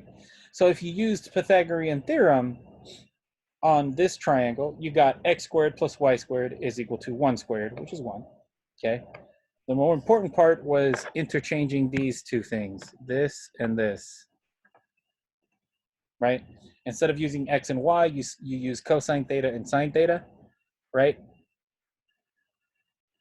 Then you get cosine squared plus sine squared is equal to 1. And that was true for any angle. So I could have chose any angle on this unit circle. I could have used that one. I could have used that one. I could have used that one. Notice that for any one of these angles, this statement right here, f, is always true. Hence the reason why we call it an identity. No matter what we plug into our x in this case, right? Just how it didn't matter what we plugged in to theta in this case, right? The resulting expression, this one, was always going to be true. Okay? Same thing happens with this one, okay? Now, you guys are probably asking, well, how do you know that? For the next couple of sections, okay, you are going to get thrown a bunch of identities, okay? These identities are really, really, really useful in how you will be able to handle much more and much more complex trigonometric expressions in the future. Okay. However, the thing that I want to concentrate on for module, section 7.1 is being able to use them, not in particular how they got there, not in particular how these equations came to be. Essentially, proving them. Okay. So this is one of the times I don't know if I ever used this phrase in the class. I think I did. The phrase was, maybe some of you guys would ask me a question, right? And my answer to you guys would be, if you really, really, really want to know, go get a math degree. So the proofs of these equations, of these, the proofs of these identities that we're going to be covering for the next couple of sections, if you really, really, really, really want to know where they came from, go get a math degree. I'm not going to be too concerned with how these got proved, but I am going to be concerned with how you use them and how you use them appropriately. Okay? Got it? Okay. So this one, E, there is actually a pretty simple proof to it. Like I said, I'm not going to concentrate on it. I'd rather you guys see it and be able to use it appropriately rather than show me how you guys got it. Okay? So let me start with the first couple. We have seen all of these. All of these we've already seen multiple times. Okay? These were from section, what is it? 5.1? 5.2, right? Chapter 5.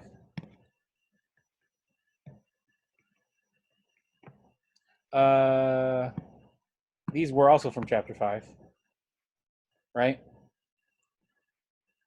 I think section 5.3.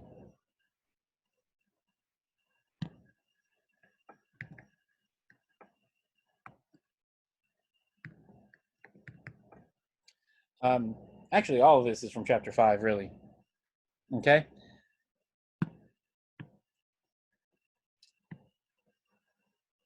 These are the basic ones that we are going to use for now, okay? If you notice in your trig trifold, the thing that I asked you guys to print out, that's only like the upper corner of the back side, right? For the next couple sections, we're going to learn how the rest of these show up and how to use them, okay? So,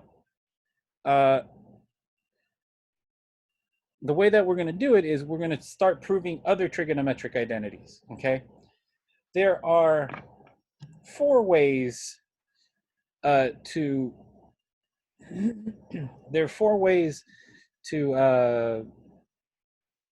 sort of prove other trigonometric identities, okay? And I sort of listed them out here, okay? The first way is, these are the first 2 are sort of like the more difficult yet the most used. You're going to turn the left-hand side into the right-hand side, or you're going to turn the right-hand side into the left-hand side.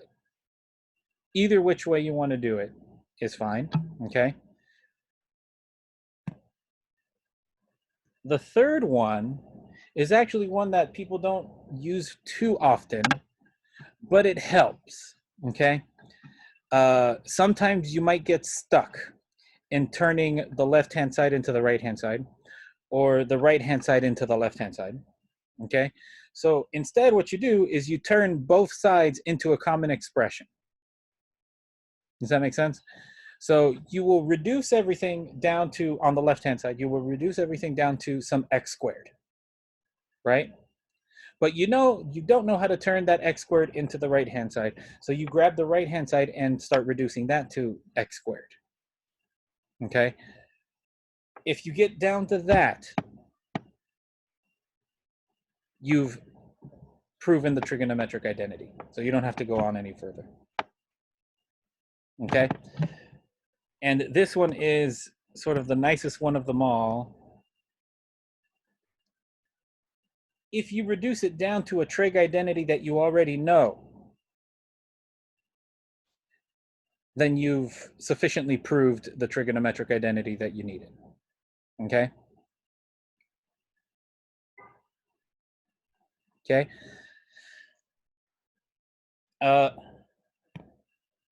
You can use any mathematical trick or trigonometric identity that we've already proven up to this point to your advantage, okay? And you can use whatever trick you want, okay? There's some of them I listed down, so if you need to multiply by 1 or add by 0, you'll see what I mean when I do that. If you multiply by 1 or add 0, go ahead and do it, right? You can use common trig identities. Common denominators is one that you would use more often than you'd think.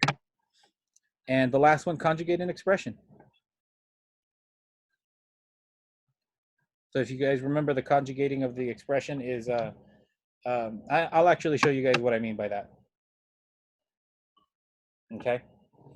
But it basically means, you guys remember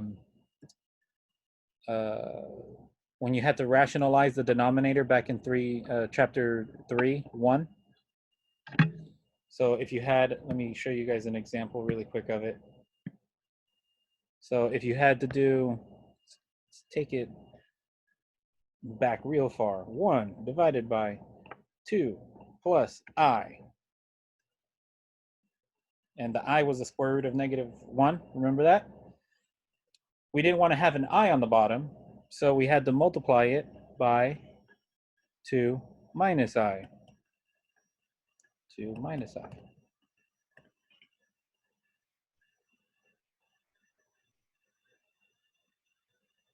Right? So then what happened here was the bottom became 2 squared. Come on.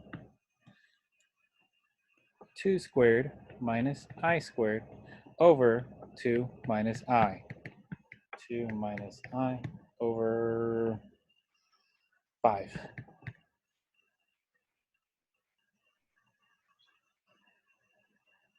You guys remember that? Specifically this thing right here.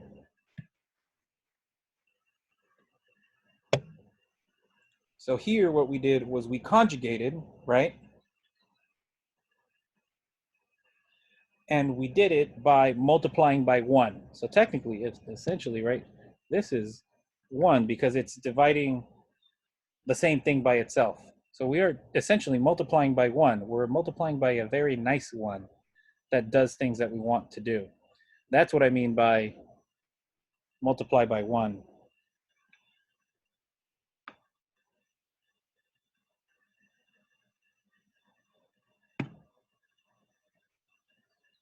Okay? I know this is blowing people's minds right now, and I apologize. Okay. So, let me start with this first one.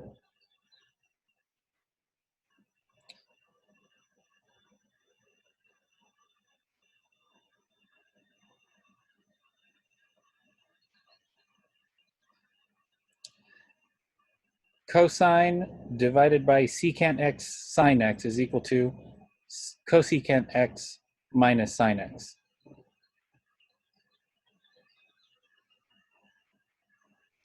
So in this one, like I said, there is no limit to what you guys can use, okay? What matters more, and I want to stress this enough, I can't stress this enough, the mathematics that happens at this point is up to you guys to use, okay? These problems are much more, these problems are much more, the bigger part of these problems is the logic that you use to prove the particular identity, okay? So this is where one of those portions where it really matters what you are trying to do. If you can't explain the next step, right, then don't try it. You must be able to explain the next step that follows along. Got it? Okay, so I'm going to try turn the left-hand side into the right-hand side. So I'm going to manipulate this thing so that it looks like that.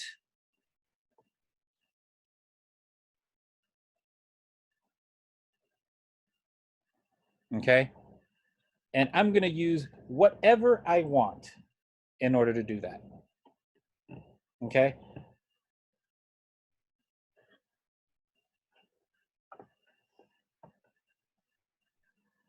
Okay, so the first thing I'm going to do, so what I'm going to do is this. I'm not even going to care about this side, but I do know I need to match that up, right? So I'm going to grab this. I'm going to grab this left-hand side. So cosine of x divided by secant of x sine of x, right?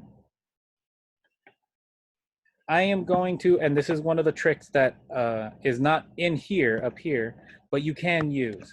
I'm going to change everything back to sine and cosine. See what that does for me. Okay?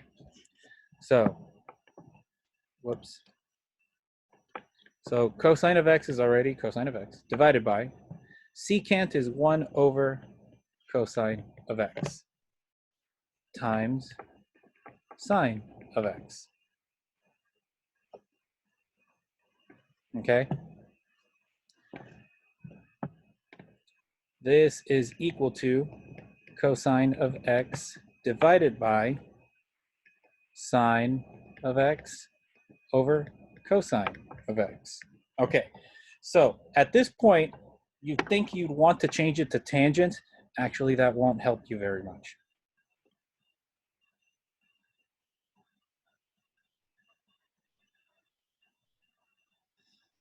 So what I'm going to do is this, cosine of x over 1 divided by sine of x cosine of x.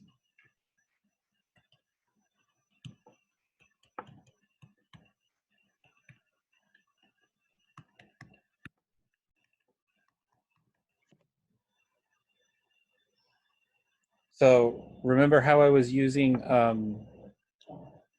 so I can turn a division into I can turn a division of fraction into a multiplication of fractions just by flipping the last one and then turning it into a multiplication. Okay. We have this now, right? If we do this out, if we multiply this out, we now get cosine squared of x divided by sine of x.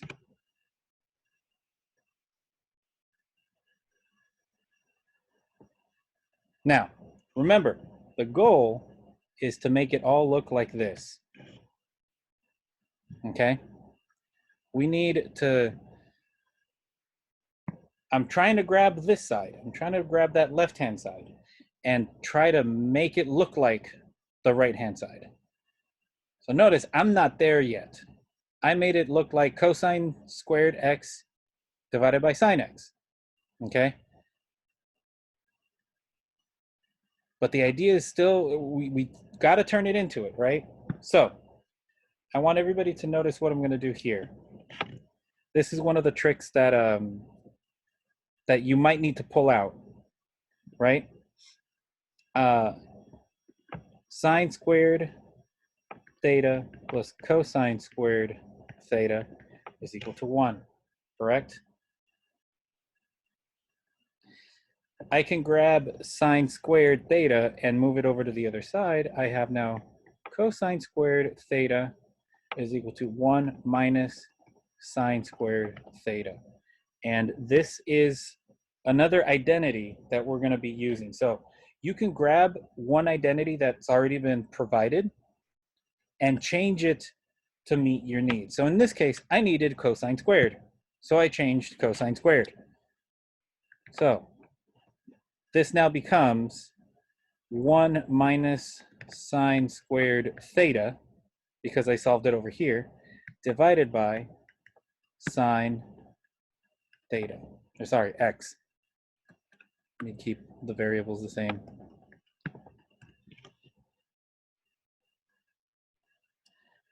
Okay. Now watch this. I can now split up each of the things in the numerator over a common each denominator. So I can do this now. This is valid, right? 1 over sine of x minus sine squared of x over sine x.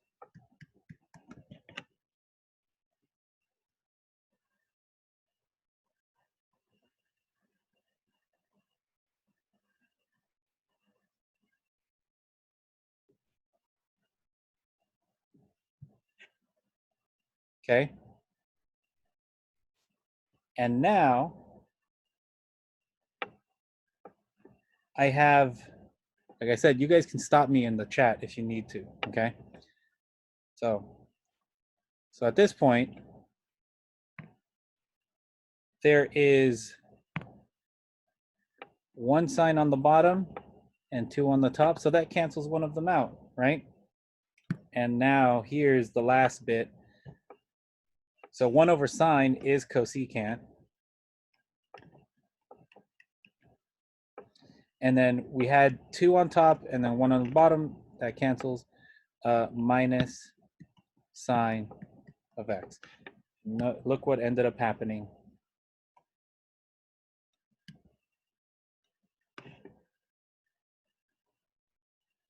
So notice what I did. I grabbed the left-hand side, right? Manipulated it like crazy to get the right-hand side.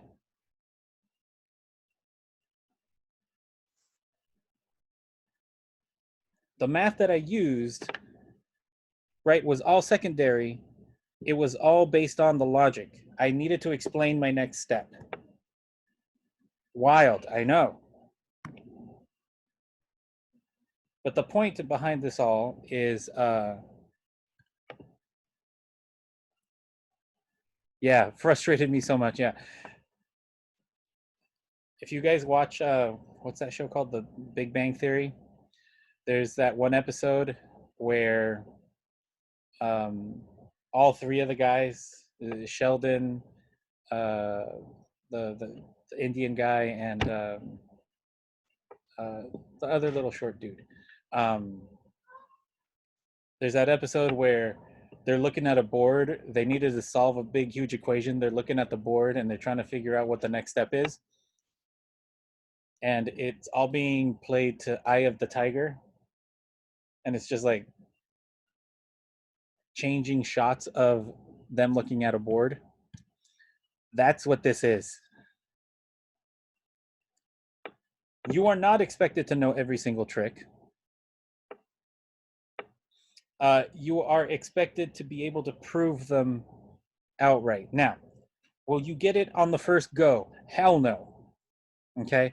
I know people that have tried, like, these will take lots of time to get right.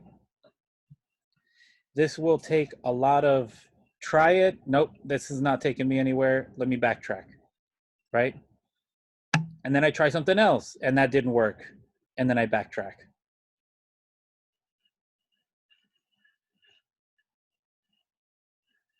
Okay? This is going to take a lot of trial and error. A lot of it. Okay? Let me try the next one.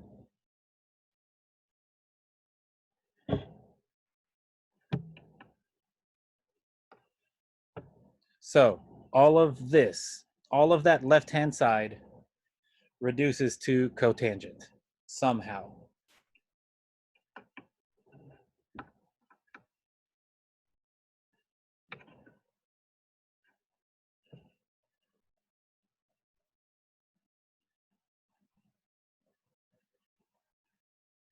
Okay. So I'm going to try it again. I'm going to change this side into the right-hand side. I'm going to turn all of that into cotangent. Okay? This is one of the first ones that you guys are going to see where I need to what's called rationalize the expression. So I'm going to start again, CSC of x minus cotangent of x over secant, sorry, minus 1. Okay. This thing down below, that secant minus 1, that's usually, something like that is a prime candidate for that conjugation. So what I'm going to do is this. I'm going to do secant of x plus 1, secant of x plus 1. I'm going to multiply the top and the bottom by the same thing. So this is the multiply by 1 thing that I was talking about earlier. Okay? So what does this do? In many cases, multiplying it out is not the best thing to do. What do I mean by that? Is this.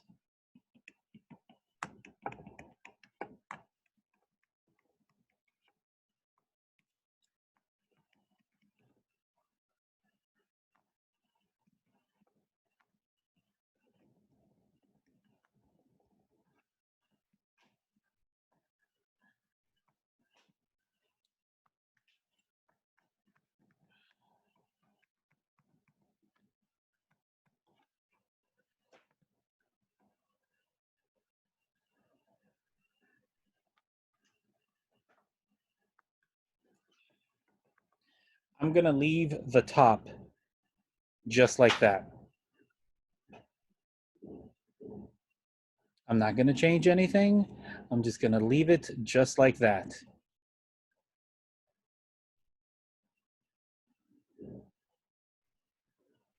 I'm going to leave it just like that, okay? And here's the reason why. If you guys see this, secant squared of x minus 1. Let's go back to our big list of things up above right here. If it'll ever show up. Boom, there it goes. Okay. So if you guys notice this one.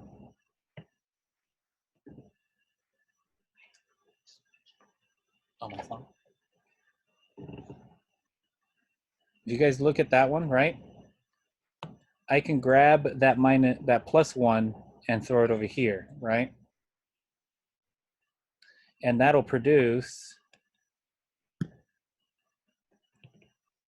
tangent squared of x is equal to secant squared x minus 1.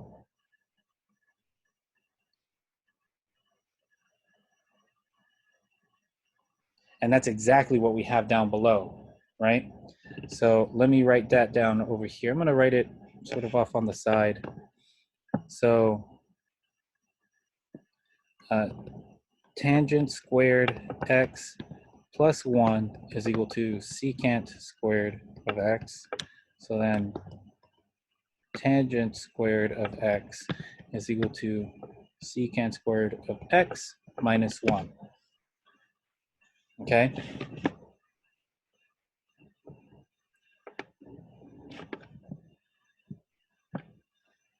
So now that gets to substitute that bottom bit that's in pink. So then CSC of x plus cotangent of x secant of x plus 1 over tangent squared of x.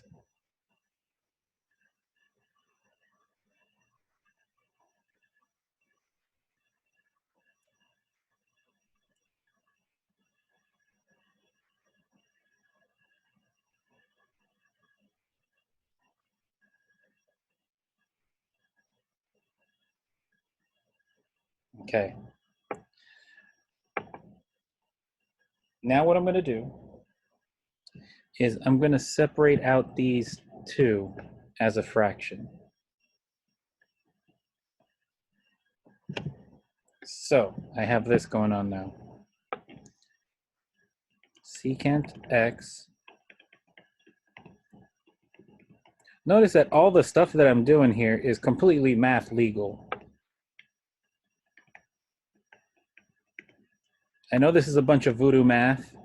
That's what it probably looks like to everybody. But it's all legit. I'm not doing anything that you guys haven't sort of seen before, right?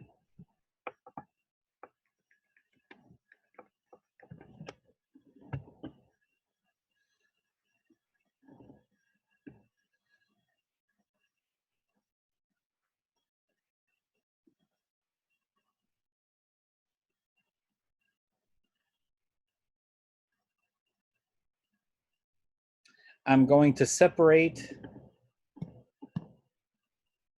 these two over the common denominator, right? So CSC of x divided by tangent squared theta x, sorry, plus cotangent of x over tangent squared of x. All of that is separate times. I know this is probably scaring the bejeebies out of everybody.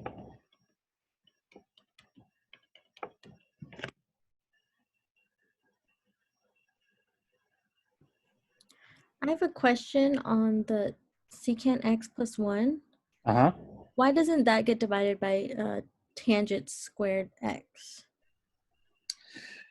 From this step right here, there's a multiplication in between, right? So technically, let me go over here. How about we use just good old regular numbers? So if I had, let me see. Yeah. If I had 6 times 10 divided by 5, right? That is equivalent to, actually, let me do it the other way around. 10 times 6 divided by 5, right? We know that's 60 divided by 5, which is 12. Yeah. Okay. I can also do this, right? So I can do 10 divided by 5 times 6. Oh, okay. I think I'm thinking of like addition and subtraction. Yeah. Okay, I got it. Yeah. So in between here, there's that multiplication.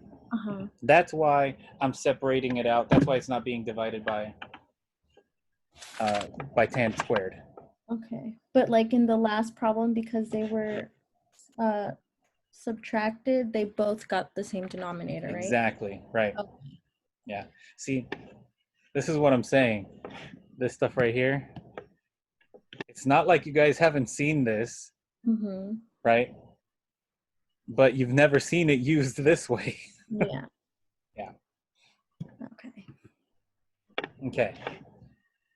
Here comes the hard part for this next bit. Now I'm going to want to start canceling sines and cosines, okay, from the stuff that's in here.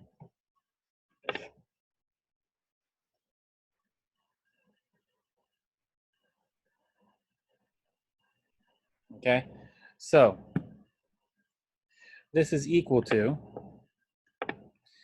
cosecant is 1 over sine of x divided by tangent squared. So that's going to be sine squared of x over cosine squared of x plus cotangent is sine of x.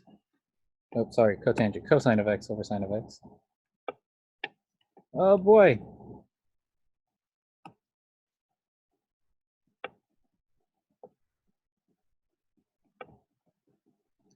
Divided by sine squared of x. I am not kidding. You guys will be really good at writing really, really tiny now. So that secant of x plus 1, it's still separate. Haven't done anything with it yet.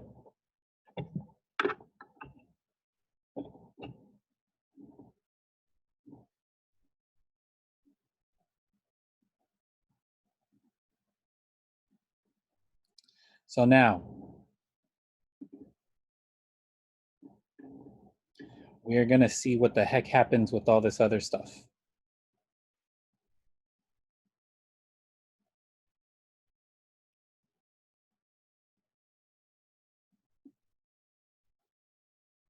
Let me see.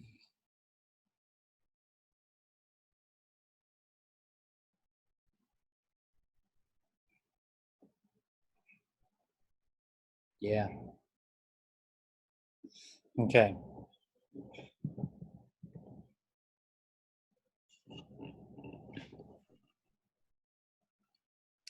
If you do that first one correctly, you're going to get cosine squared of x over sine cubed of x. Do the cube right.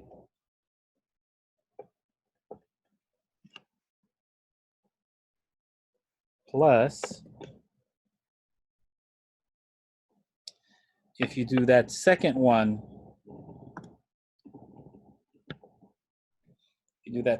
correct, you're going to get,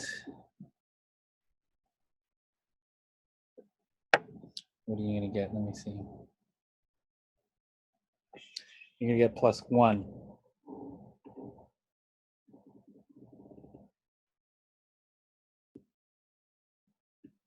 Or wait, am I right? No, I take it back.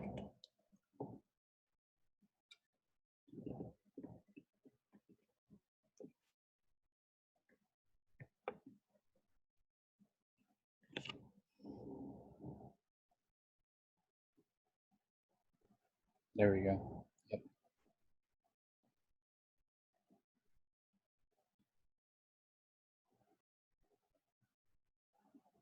Have I scared people yet?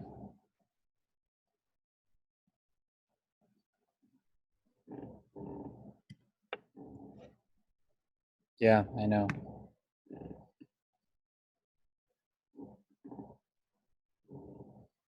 Times, I haven't finished this up yet, right? Secant x plus 1, that's not done yet.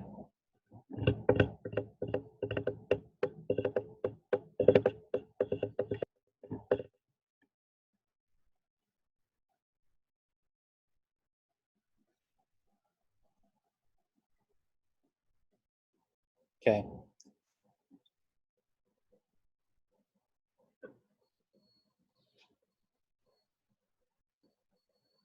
Notice how this one has gotten really messy. No duh, right? I'm going to simplify some stuff, okay? I'm going to leave it to you guys to see how that works out. The stuff in the parentheses is going to be secant, well, let me,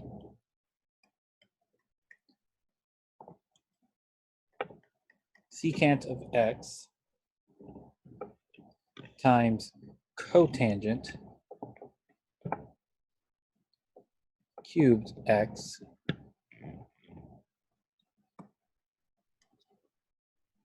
Oh, sorry, cotangent squared plus cotangent cubed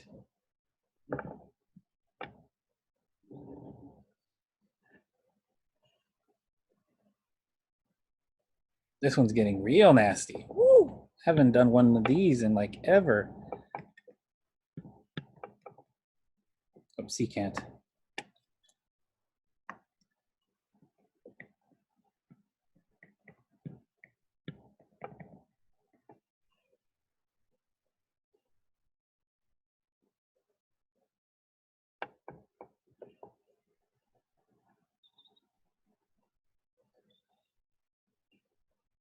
I kind of feel bad I gave you guys such little space for it.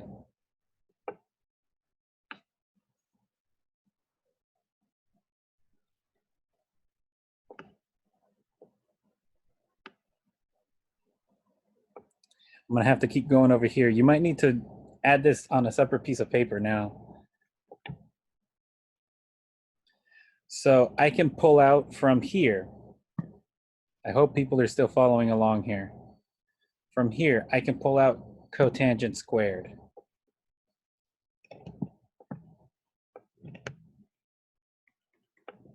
And I get left with secant of x plus cotangent of x times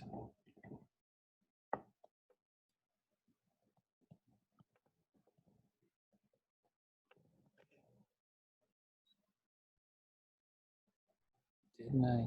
No, never mind.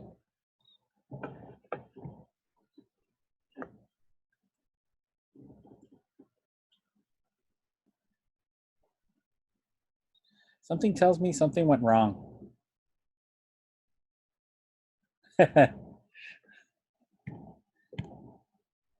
Uh-oh, RIP, right?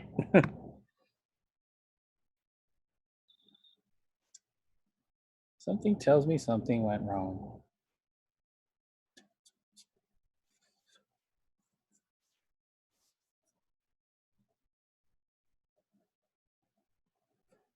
Something tells me something went wrong.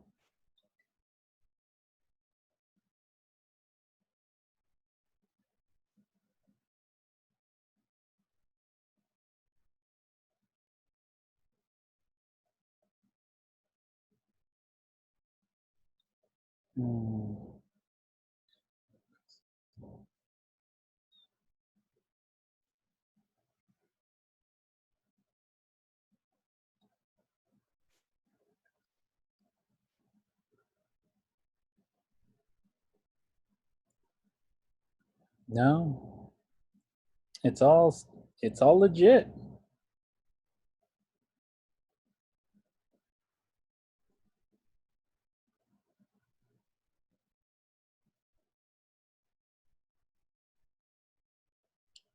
It's all legit. Ah, okay. Yeah. So,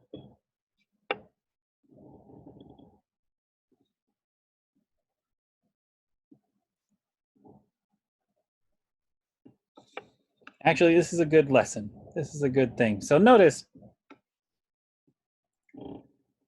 let me double check first.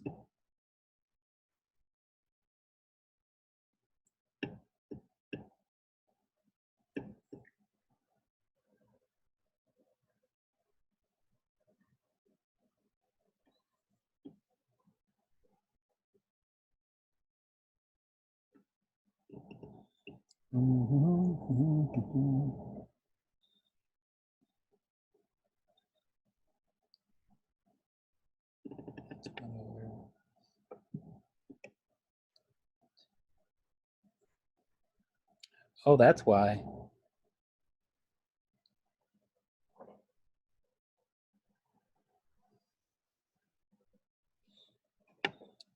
I believe this is actually supposed to be cotangent squared.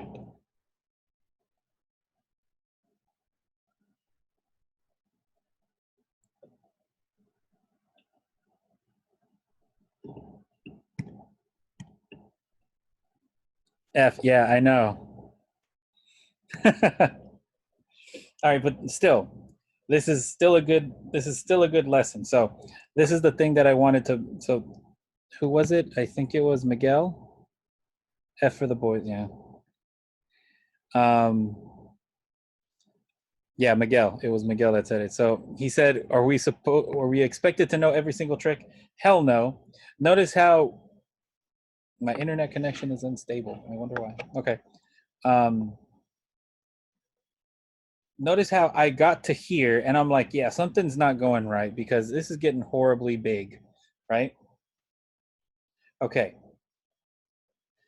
I don't want to restart, but what I want to do is from here.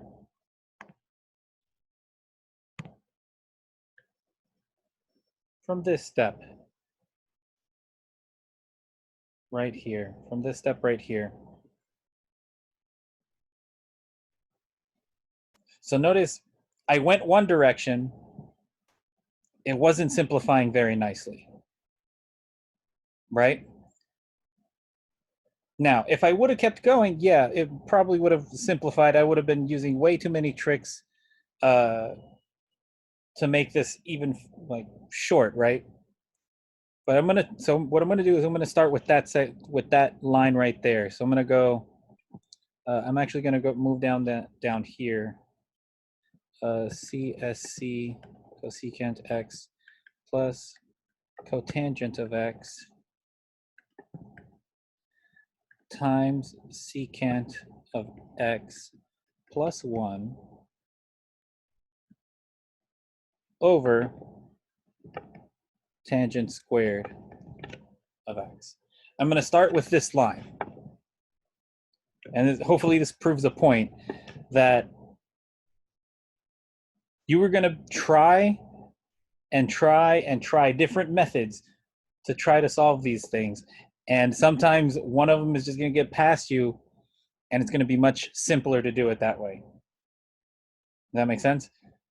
It's literally going to be that video from Big Bang Theory where they're just staring at the board, they don't know what to do, and they're just trying to solve this thing. Nobody knows how to do it, right? But they keep looking at it. Hopefully something pops up, right? So I'm going to start with this line. Hopefully people watch Big Bang Theory. There was a simpler way to do this.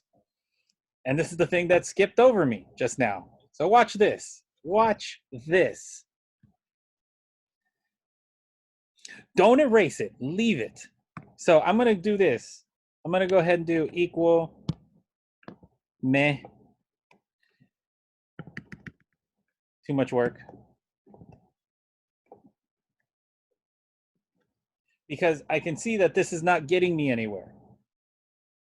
I mean, everything that I've done is correct, but it's not producing what I need. Does that make sense? If I kept going, sure, yeah, but I'm tired of going in that direction.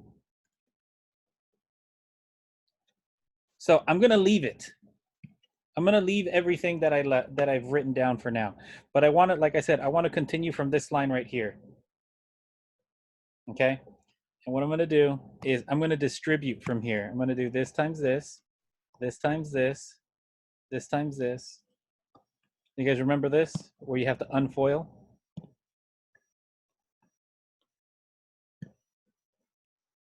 Okay. So this is going to be now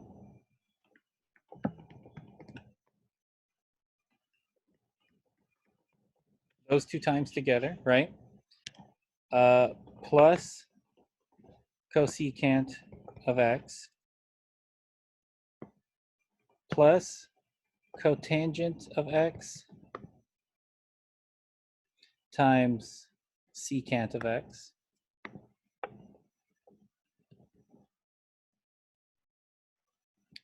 plus cotangent.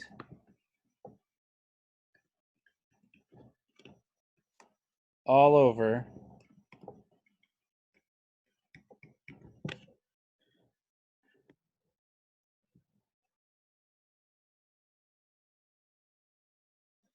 Did I write it down right?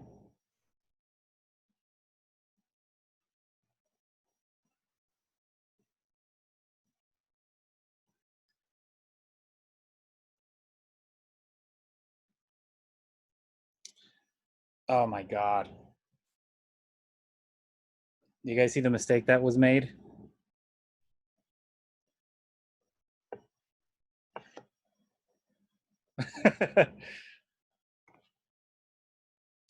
I'm gonna highlight it and we'll all be frustrated together.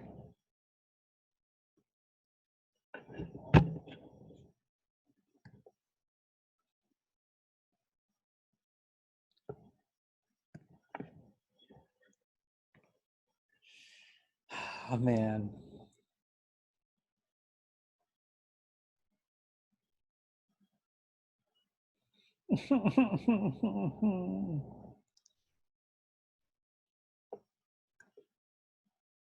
Another F, I know. So notice in your guys' exam, I don't knock off too much points for the wrong sign. Because everything up to here was correct. It's just I switched the sign at the beginning. Oh boy, this is awesome.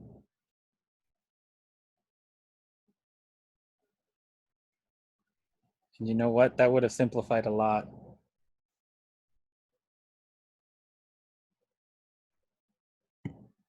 Oh my God. Call it a day, continue next week. You know what? Not yet. So,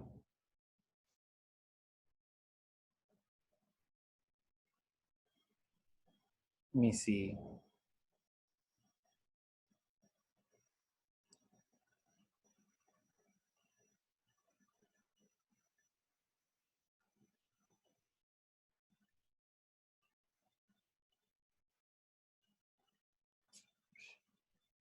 Yeah. Actually, the examples that I gave you guys below are simple enough. So I purposely, this was the teacher in me.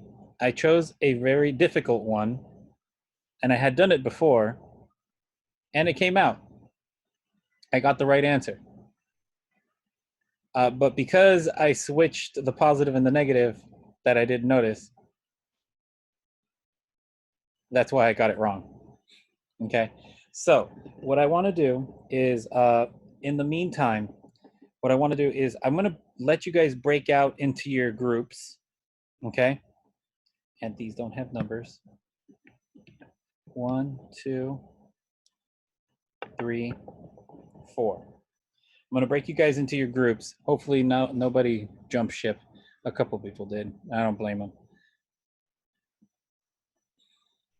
I'm going to break you guys out into your groups, and I want you guys to try to prove these 4 identities. So depending on what group you are, that's the one you do the problem, okay? These are much simpler than the one I did just now, okay? And in the meantime, while you guys do this, I'm going to try to fix the one that's above it, okay? Okay. I am sure. These are much simpler than the ones that I did, than the ones above, okay? We'll pick up the difficulty as we move along, okay?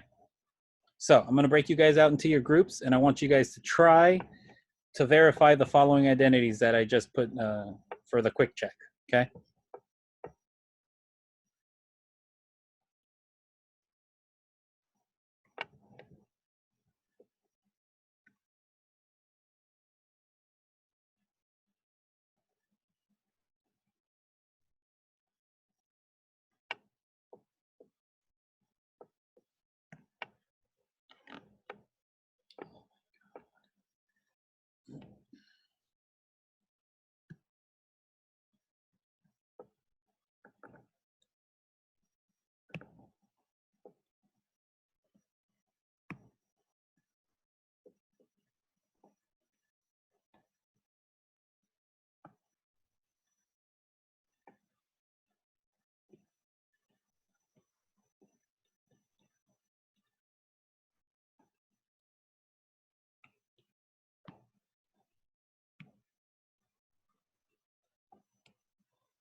Jarek.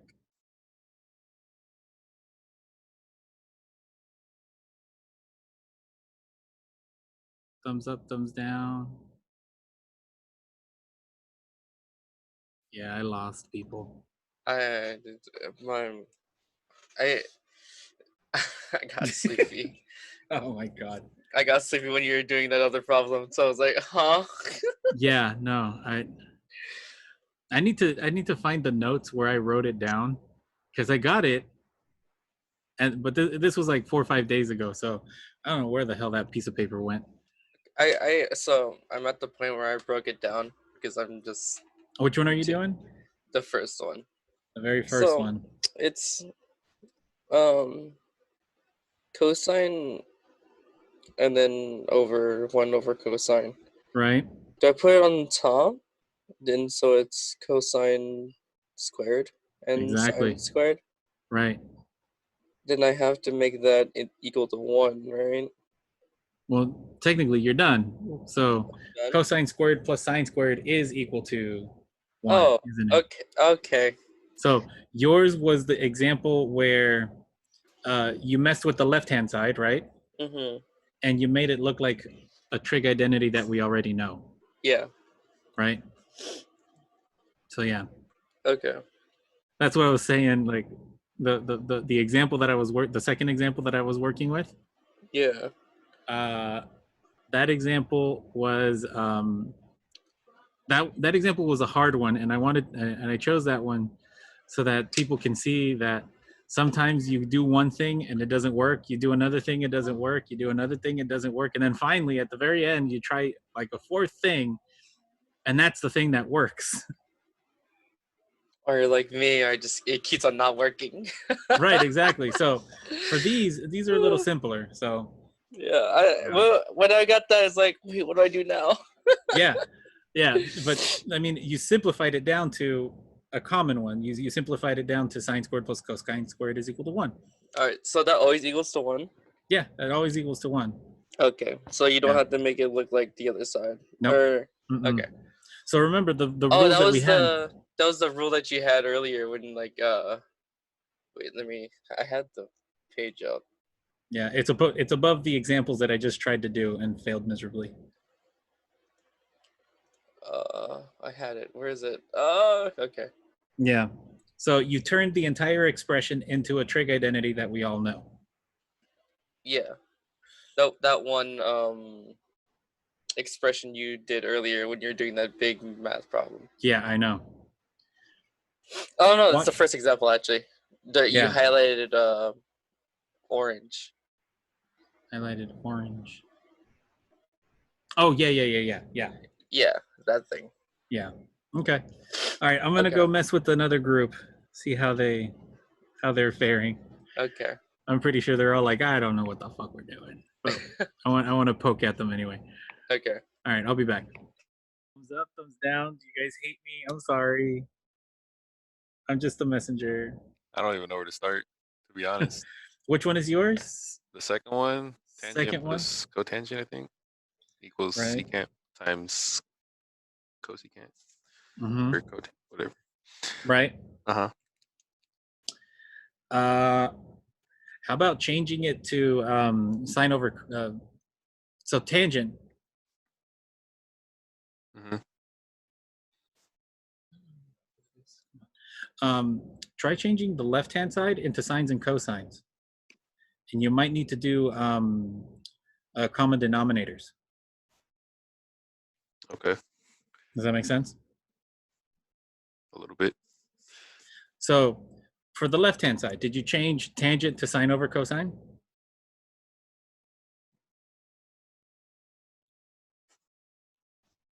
Uh-huh. And what about and then cotangent is cosine over sine, right? Yeah. So do some common denominator stuff with that. Okay.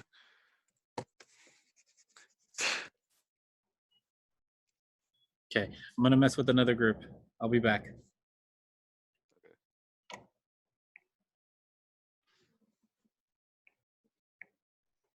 I'm sorry.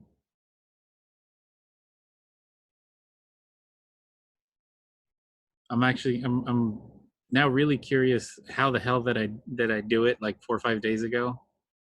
That one example, and now I can't do it for the life of me.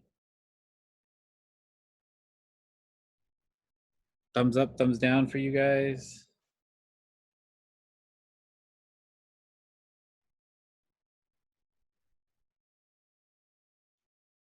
And silence. You guys are like, I am done.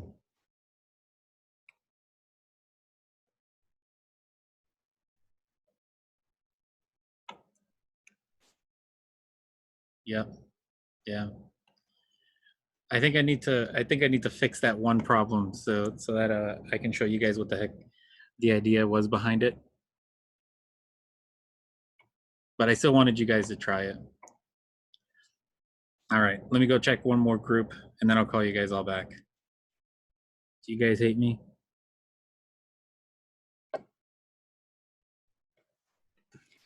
So I think I did it, but it was Okay. a lot shorter than the last examples we had, so I'm not too sure if I did it correctly. Yeah, so the examples that I chose were much more difficult than what I was expecting. They were much more difficult than the quick check problems that I gave you guys. Okay. And the reason why is because I wanted to do one like really involved so you guys can see everything that Could be done. that could be right. That could be done, like, because like you saw, right? Some of these can get really, really long and drawn out. Yeah. And it's perfectly fine for that to happen, right? In many cases, and this is me talking from what I've seen in the math lab, an instructor gives like one of these really, really tough ones, right? Mm-hmm. They start doing the thing, right? They start doing exactly what I was doing in the notes, right? But they just stop short. They're like, this is way too long. I don't know if I'm going in the right direction, right? Yeah. And it turns out they just stopped too soon. Does that make sense? Yeah. Like if they had kept going maybe 2 more steps, they would have had it. So for like, this is going to be on the test? This will be on the test. Should we expect like the long ones or something more like the quick checks? something in between. Okay. Something in between, and it might be some that may require, like the one that like I said, the one that I chose that I got stuck on, way too long. I don't think I'll give you guys something like that unless I can find something shorter to do. But I don't think I chose that one because it was going to be long. Okay. And I think I might start with that one on, what is it, Tuesday or Monday? Redo it. Yeah, I'm gonna redo it. Find the nice, the short and sweet version of how I did it. Okay. Yeah. So it's gonna be something between the quick check ones, right? And the actual ones that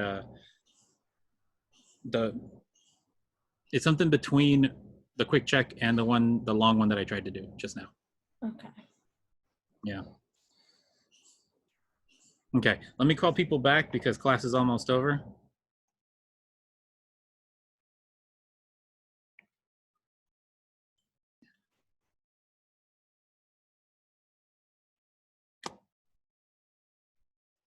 All right, go on.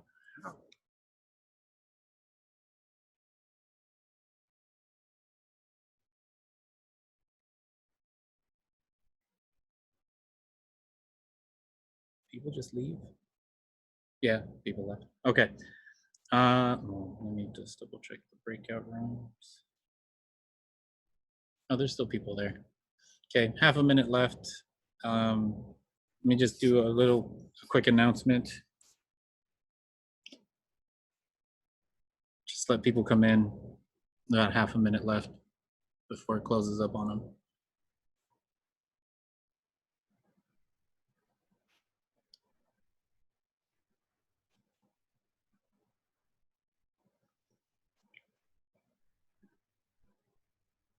Okay, is that everybody? Yeah. All right.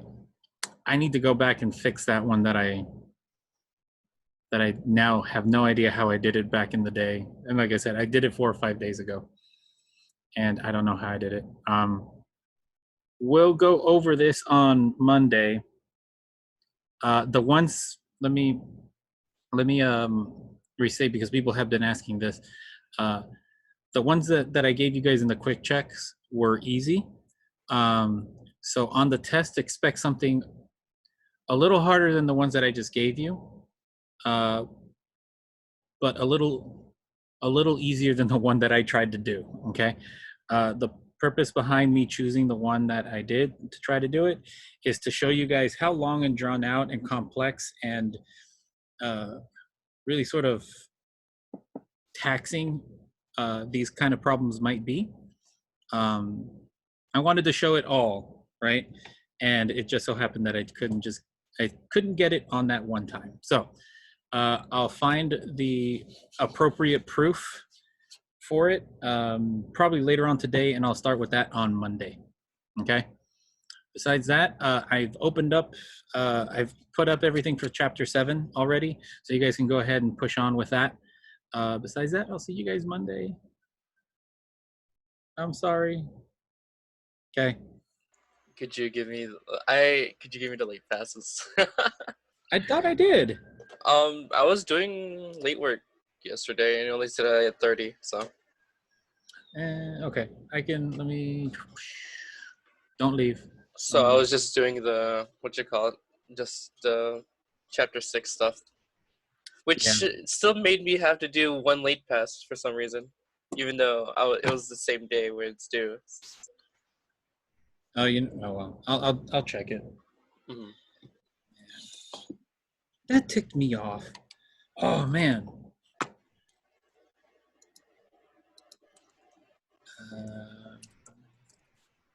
No. Okay. Now I need to go find out how to do that freaking proof.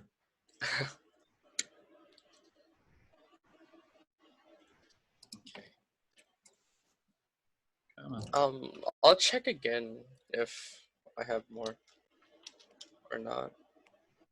I thought I did. I thought I gave you some. I have 20 late passes available. 20, huh?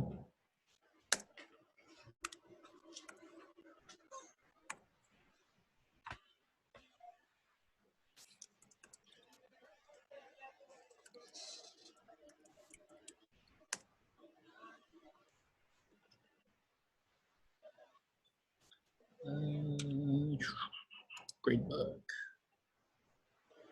Nope, wrong thing. Jarek. You have 20, huh? Yep. Let's see. We can give you up to 50. Why not?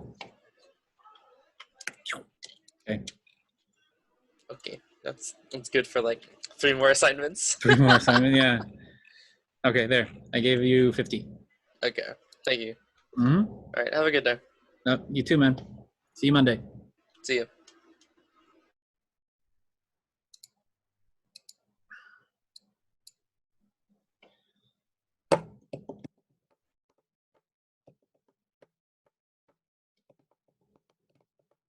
Expired in 2018. God dang it. I think, did I close the window? I did. Let me check that really quick, Mohammed. Oh no, that's going to be in here. Do you know what assignment it is?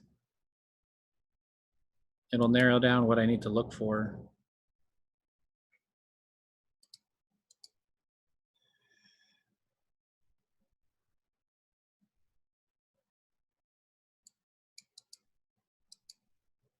You can use late passes. It'll ask you to use the late passes.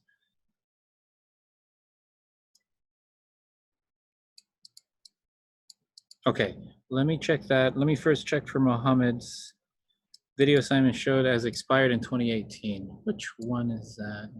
Okay. Oh.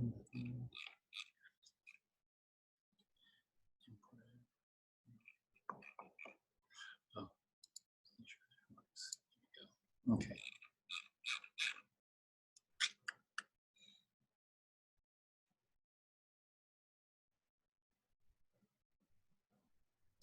Find video assignment.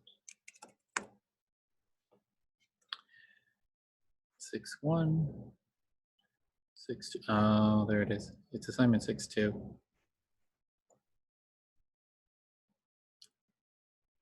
$28.30. So let's do.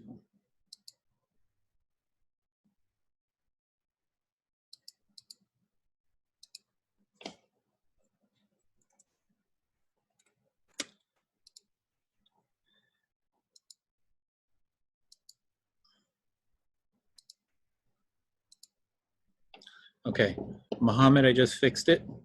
It should show up for yesterday. Actually, I should move that. Never mind. Edit. And move it to Thursday.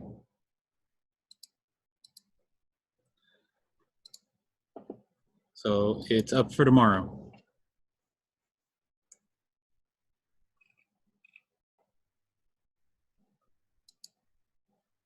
Now, Mashal. 3 new messages.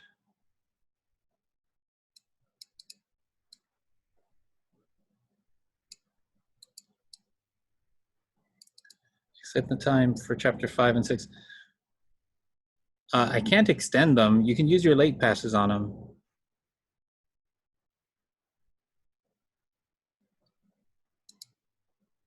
4-1, 4-2, 3-3. Okay, let me go.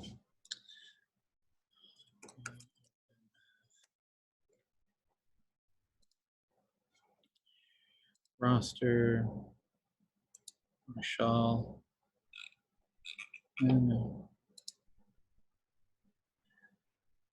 Roster.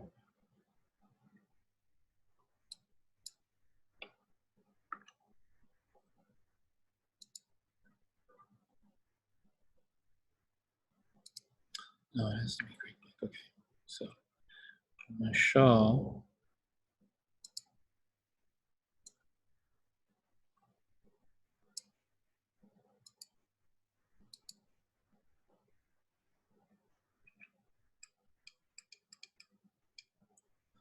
For 1, 4-2, 4-3.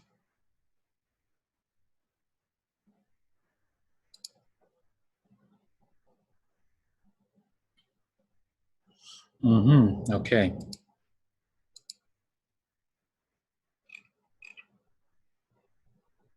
4 for 2.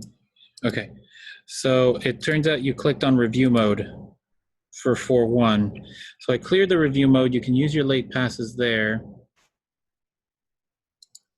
Let me do the same thing for 4-2.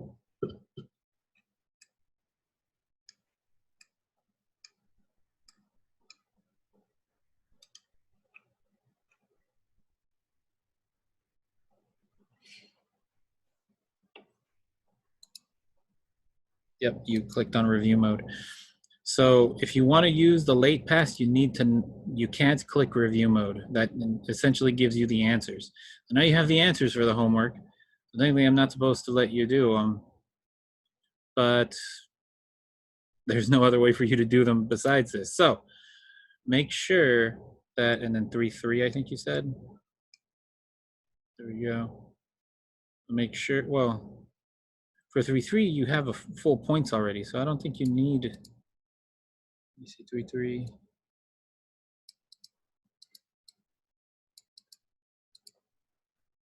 Okay, so now you know, don't click on review mode, because once that happens, I'd have to clear your attempt. That's why. So 3-3, you got full points on. Or are you talking about the video assignment? Yeah, don't use review mode. Let me check. Is it the video assignment that you have? No.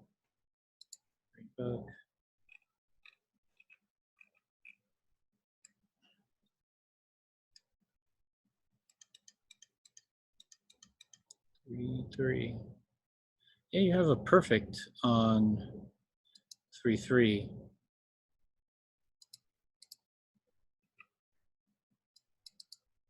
3-3 zeros of polynomials.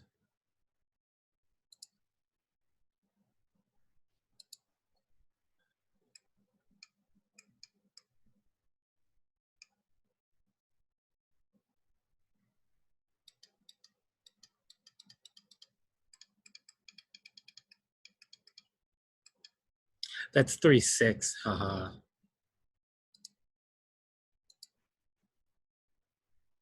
I think you misread it. It's 3-6. That's zeros of polynomials.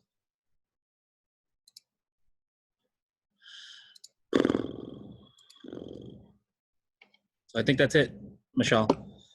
I unlocked the 3 that weren't in. Yeah. So you can use your late passes now. They're going to be costly now, but you can use them. Okay.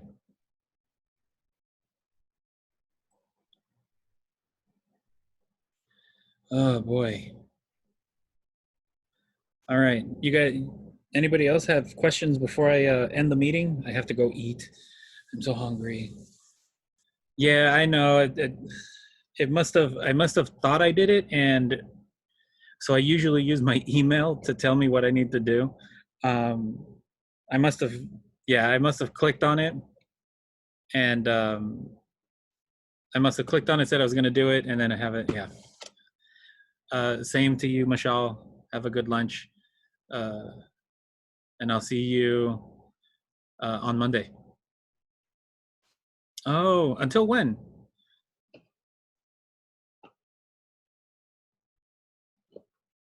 Until when are you fasting? 25 more days. 25 more days. Is that when's the last day of fasting?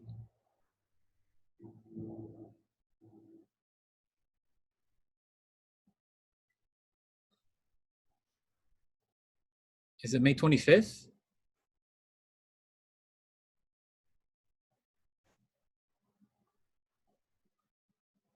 Lunch up to May 25th. Okay.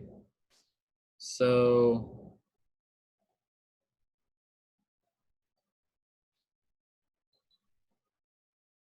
that puts your guys' exam, your final exam 3 and the exam itself.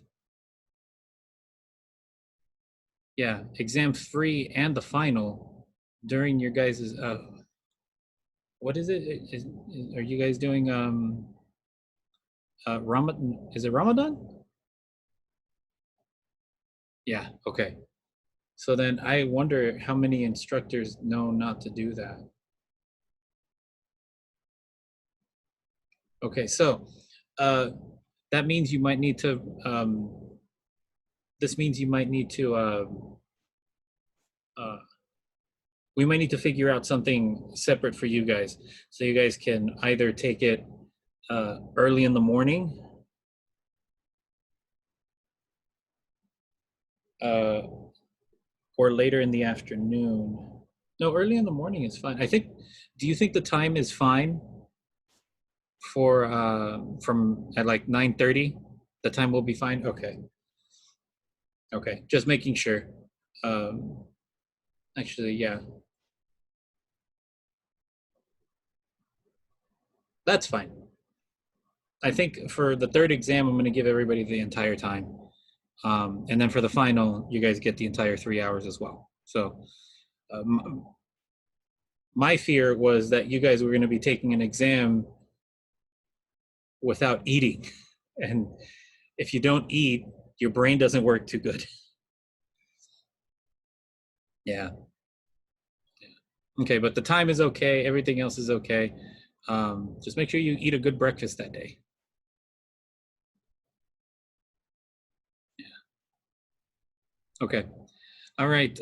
If there are no more questions, I'm going to go ahead and end it, and I'll put up the recording in a little bit once Zoom finishes it up. The final, I think, is going to be on the 19th. Let me double check. I think it's on the 22nd. Oh, wait. I'm looking at the wrong month. 20th. Our final is on the 20th of May. Okay, I have to let you guys go. I have to go get food and eat. Hope everybody has a nice day and a nice lunch. Yeah, you too, Mohammed. And I'll see everybody on Monday. Okay.